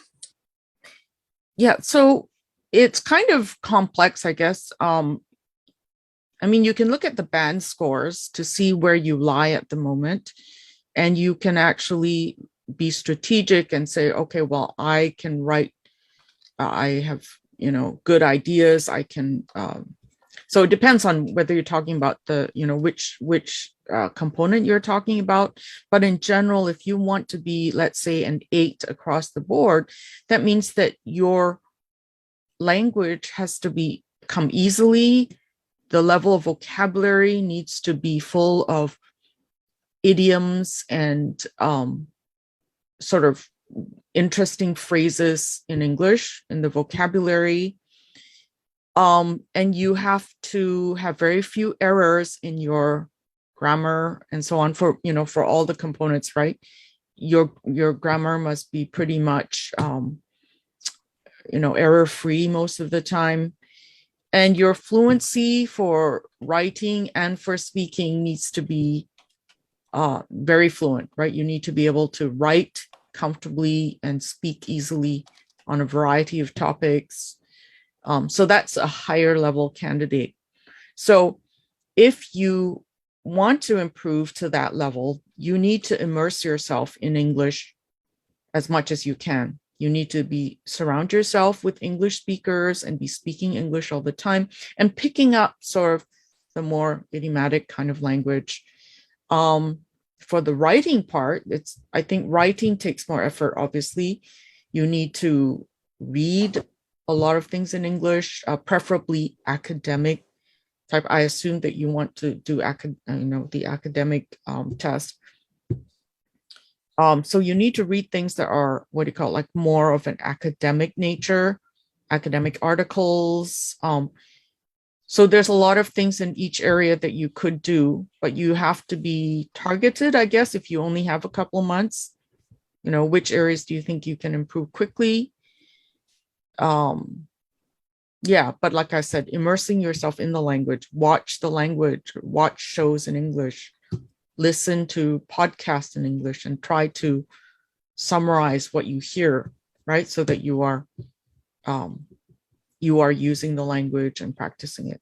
So I hope that helps. I mean, if not, for writing, you need someone else to kind of look at your writing, help you edit your writing to make sure that to look at it, because sometimes we look at our own things that it's not helpful, but other things you can definitely improve on your own, right? Or get books to help you and, you know, work with that. So I hope that helps. I mean, it's a bit general, but I can't really go into detail because I don't know what your abilities are specifically. Okay. Does that help?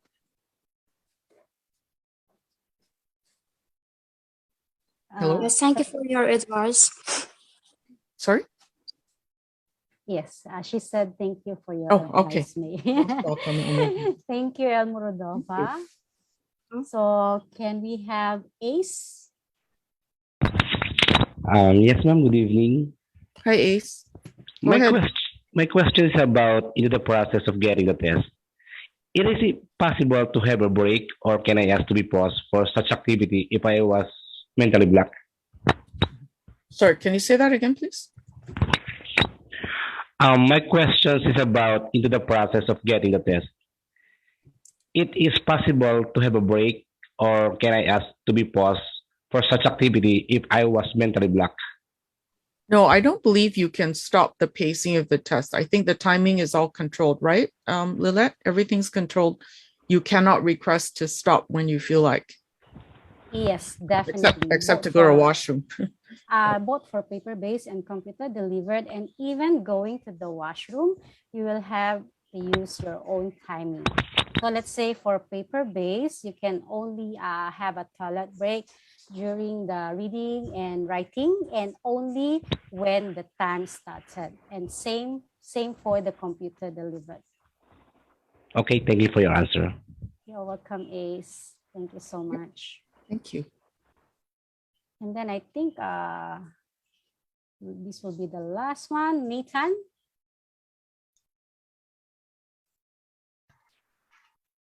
Hello. Hello, Nathan. Yes, go ahead. Hi, good evening. Yeah, my initial question was already answered because Ace was asking about toilet breaks, and you've already provided an answer for that. So thank you. Okay. All right. Thank you, Nathan.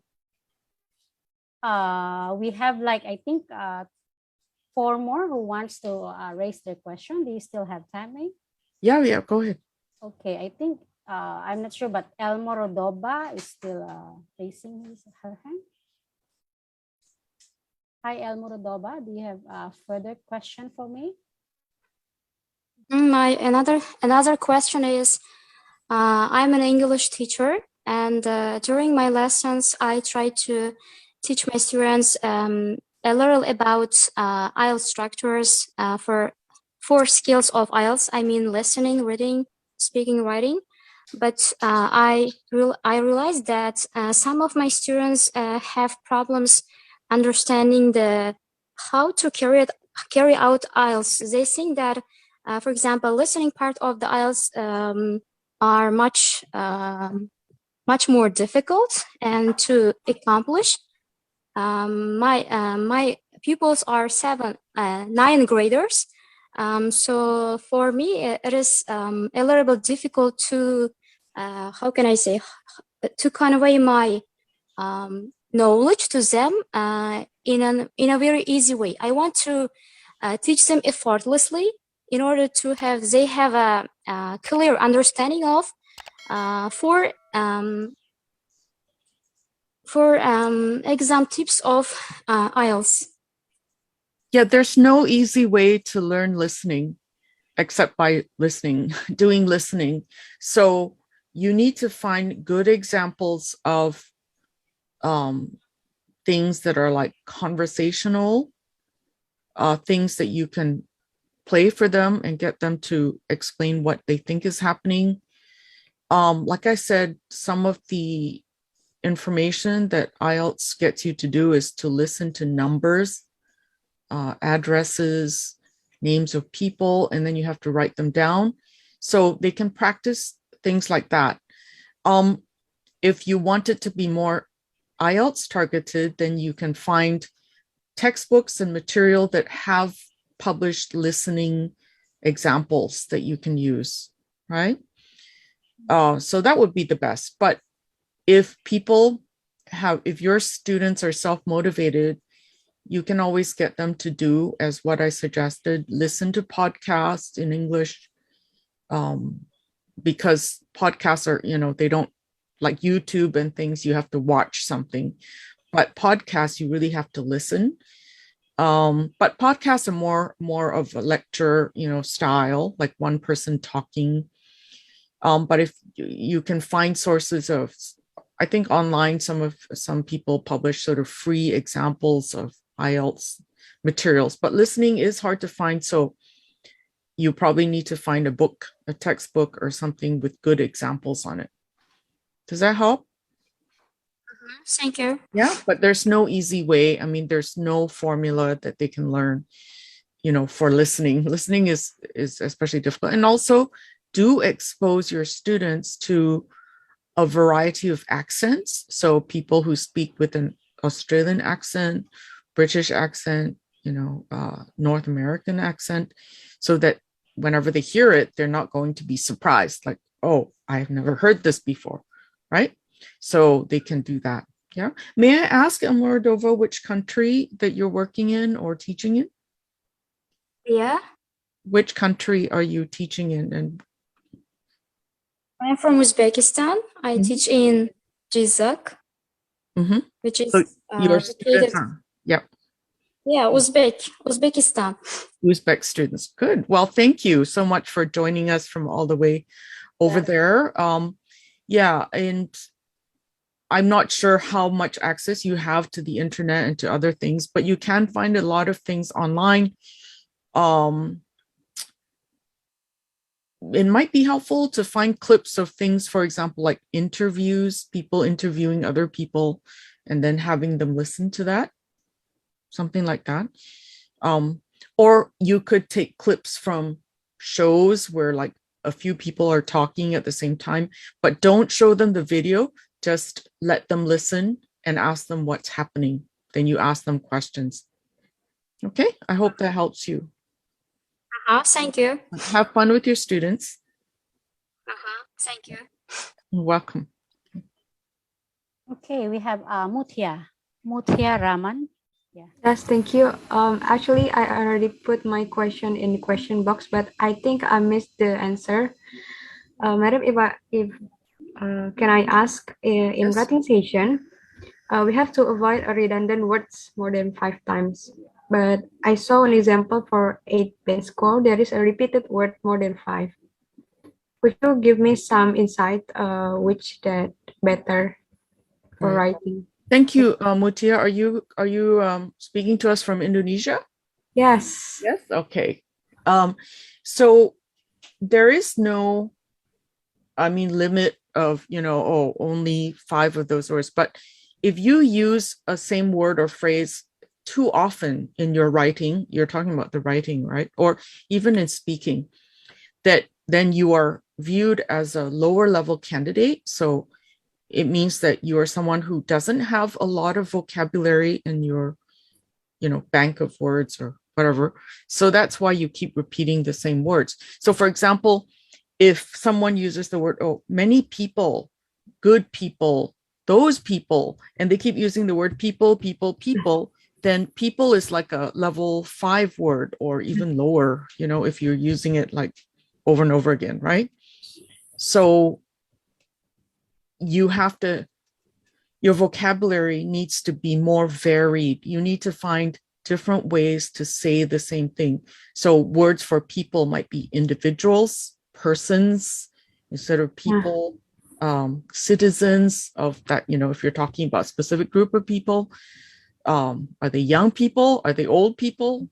And old people are called elderly people, the aged. So what might be helpful is to use a dictionary of synonyms, right? Have you heard synonyms are like the same words, other words that say the same thing, right? So you look up a word and it'll give you, and you can use it online ones, right? The ones online, they have dictionary.com. They also have one that is called, thesaurus.com. Okay, so you go to thesaurus.com and you type people and it will have different words for people that come up. Then you choose the one that best meets, what you mean, right? So it's better to avoid the redundant word. Oh, yes. Definitely. Yeah. You should also use things like, so if you say people, then you say they instead of people, right? So we use that as well. Okay. Okay, thank you, Madam. Welcome.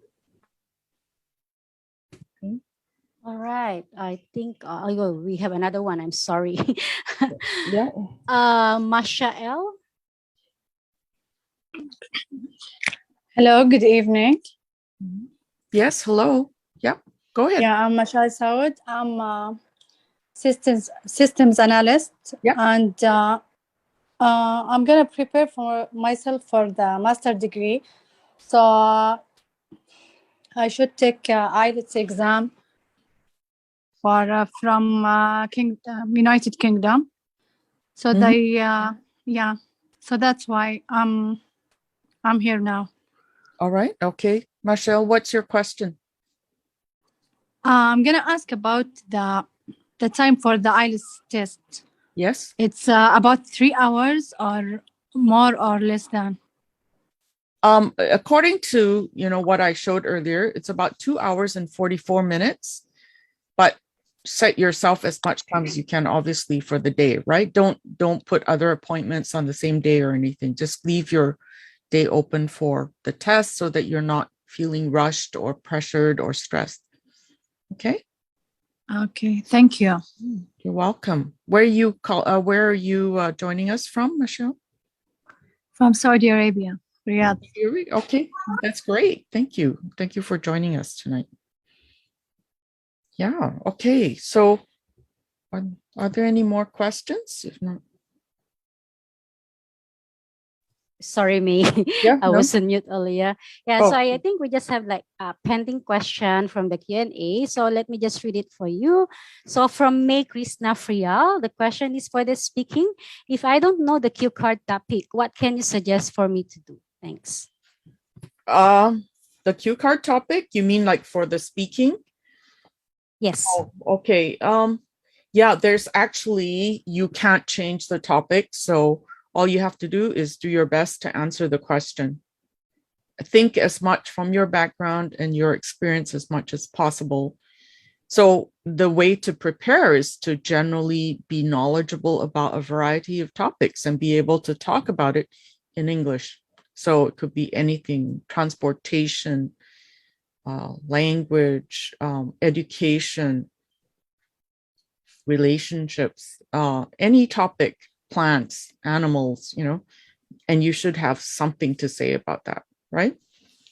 And the part 2, the one about speaking for 2 minutes on a topic, you can usually use, and you should use, your own experience. The question is really about something maybe in your background, something you have seen, something you have done.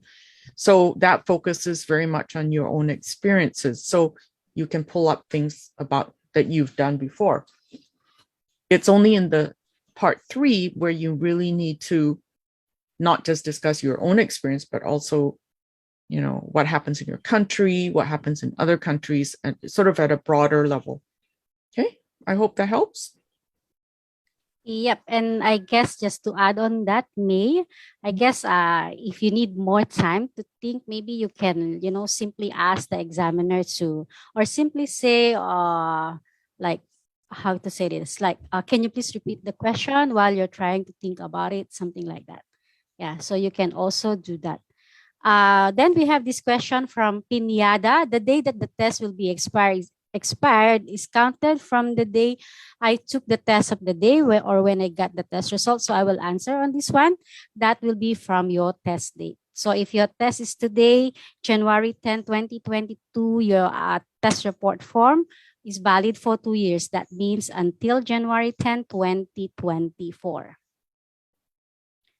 Okay, May, I think this one is for you, from Maria Isabel San Juan. For essay writing task 1, is it more on describing than for task 2? Is more on summary and opinion.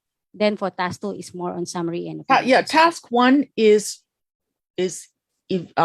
analytical writing and report writing, just telling and describing the figures that you see and the patterns, right? So there's no opinion involved in task 1. You cannot say why you think the trend is increasing or why it is decreasing. You just say that it is increasing and it is decreasing. And then how the graphs relate to each other, but you can't say why you think they're connected or how you think they're connected. So you say there's a correlation, there appears to be a correlation between the two. One is increasing, the other one is also increasing. But you can't say why you think that. Does that clarify for you? I think should be. Whoever that is. Yep. Thank you, May. And then this one, I'm not sure if it's for reading or if it's for listening. So it's a question from Thuy Dong Nguyen. So I believe he's from Vietnam. So is there any rule or what is the rule for writing dates? There's no rule about writing dates. Just write what you're familiar with. But why? Sorry, I don't see that question anywhere. It's in the Q&A. I think I just click answer live. That's why. Oh, okay. Well, yeah. I mean, there is no fixed, way to answer that. No. Okay. Yeah, I think that's all for tonight. Yeah. Okay. Thank you. Thanks, Lilith, and thanks to everyone who stuck around to the end. The 114 of you left. Thank you for sticking with us to the end, and I hope that all the question and answer helps you as well. And all the best to you. Yeah, I've been looking at some other questions. You don't need to give as evidence. You give evidence from your experience. You in the writing, you don't need to give statistics and etc. unless it's sort of something common, right? Commonly known, right? Okay. Good night, everyone, and thank you for joining us. Okay. All the best to you in the test. Yep. Okay. So yeah, thank you so much, everyone. Thank you so much, Mei. You're welcome. Yes, for answering all the questions from our participants today. And to everyone who stay with us for I think about 3 hours now or more than 2 hours now. Thank you so much. And please stay safe and all the best on your upcoming test. Yes, do stay safe. Yes. Yes. Take care, everybody. Bye. And please watch out for our next webinar, which is on 26th of January, focusing on writing alone, writing academic for task 1 and task 2, and writing general training for task 1 and 2 as well. And within 24 hours, you will receive an email from us wherein it includes the some links for you to practice online, and also includes the handout for today's presentation.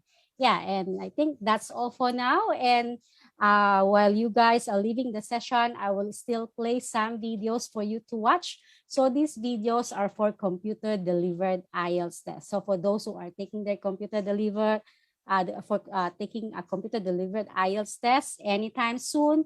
So these are just some tips. So while you are leaving the session, or if you want to stay and continue watching, please feel free to do that. Good night, everyone. Okay, thanks, Lilith.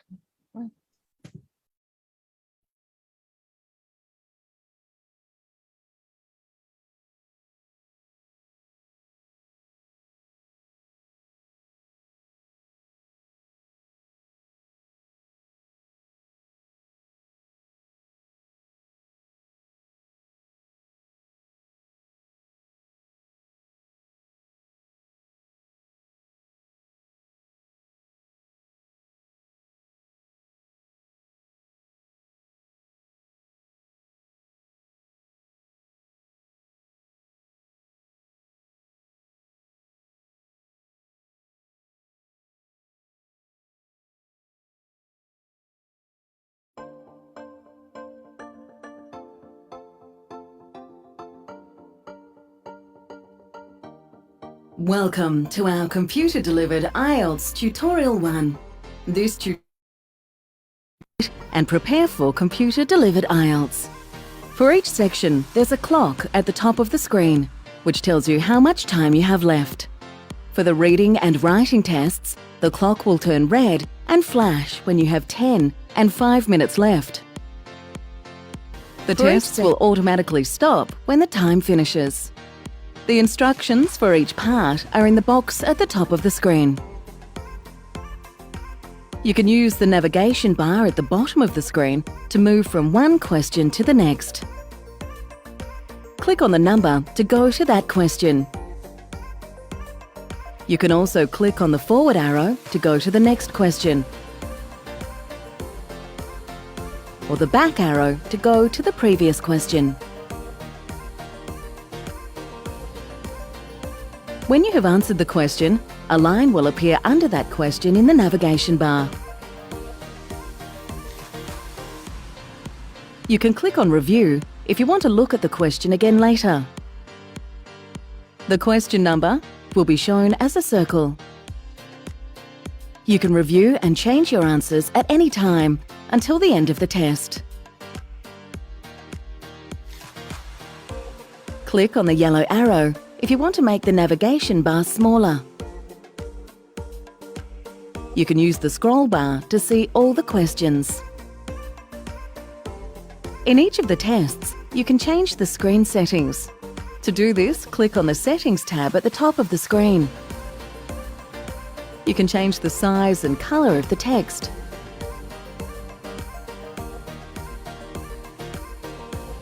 In each of the tests, there is a Help tab. If you click on the Help tab, this will give you information about the task you are currently doing. If you click on Test Help, you will see information about how the test works.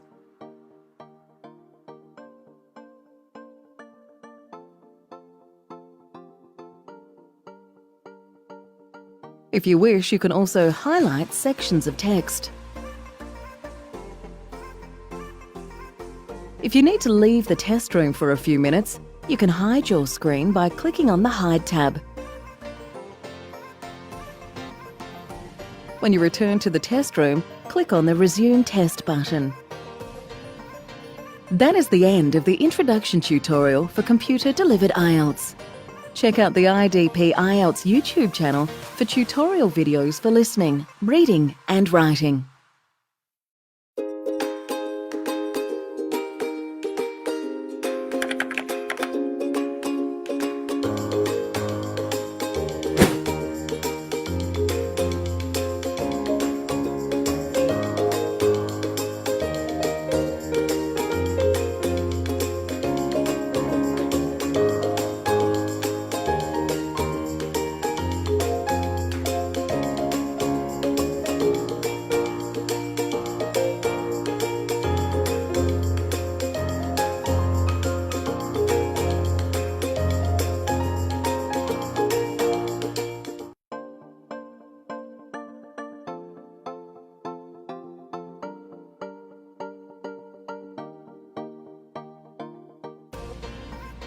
For the listening test, you can change the volume by using the volume bar in the top right at any time during the test.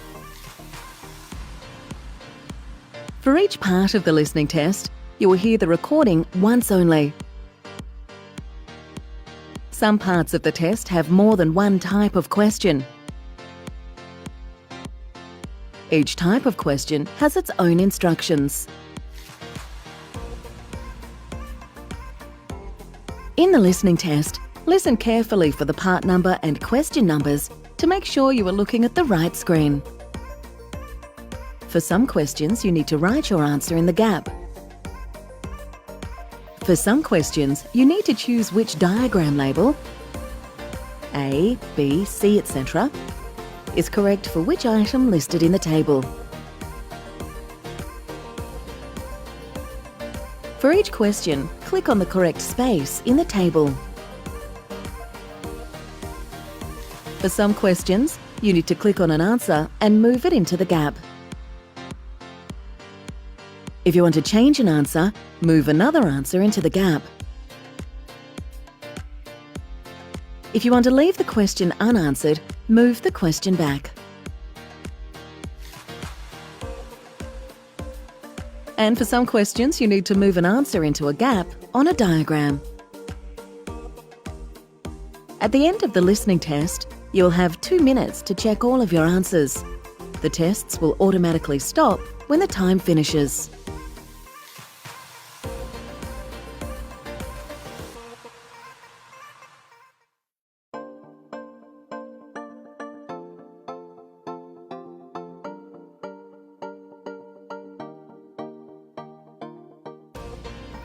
In the reading test, the text appears on the left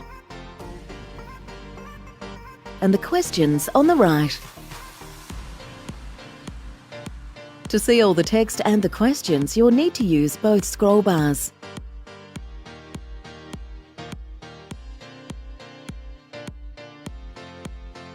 For some questions, you need to choose an answer. If you want to change your answer, click on a new answer. If you want to leave a question unanswered, click on the answer again. To look at the next question, just click on the question itself. For some questions, you need to choose more than one answer.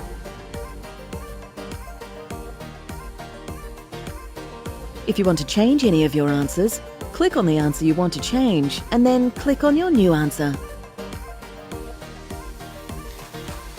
If you want to leave any of the questions unanswered, click on the answer again.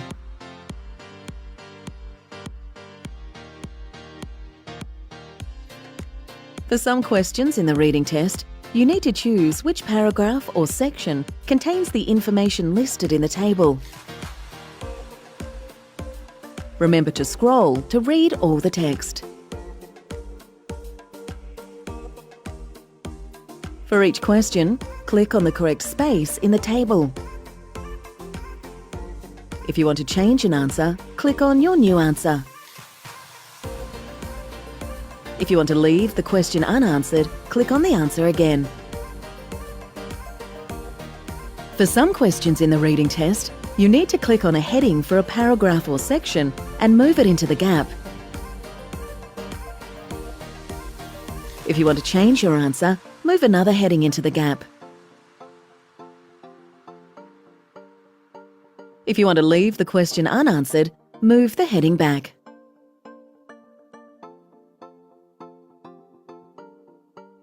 And for some questions, you need to write your answer on a gap in a diagram.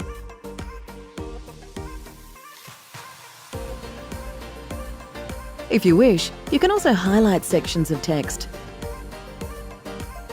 To do this, left-click and drag your cursor over the section of text or question you wish to highlight. Then right-click and select the highlight option. To remove highlighting from the text, right-click on the highlighted area and select Clear.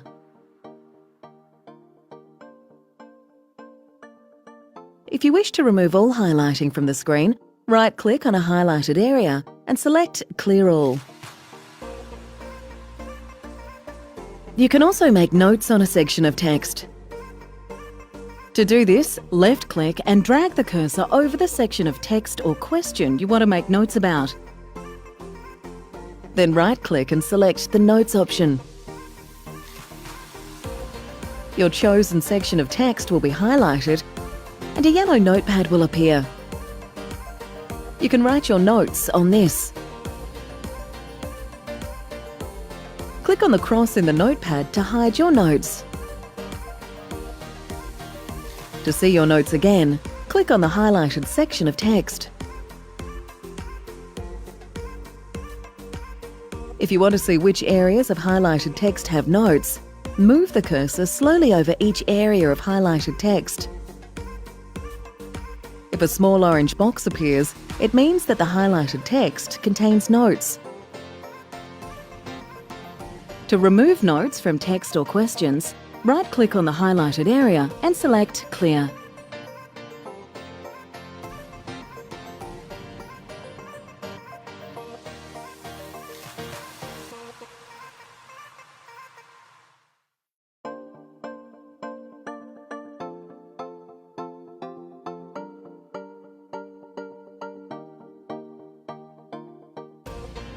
There are two parts to the writing test. Part 1 and Part 2. You can answer the parts in either order. You write your answer in the space on the right of the screen.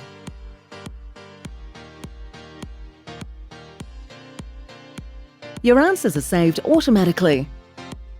You do not need to press Enter on your keyboard. For the reading and writing tests, the clock will turn red and flash when you have 10 and 5 minutes left.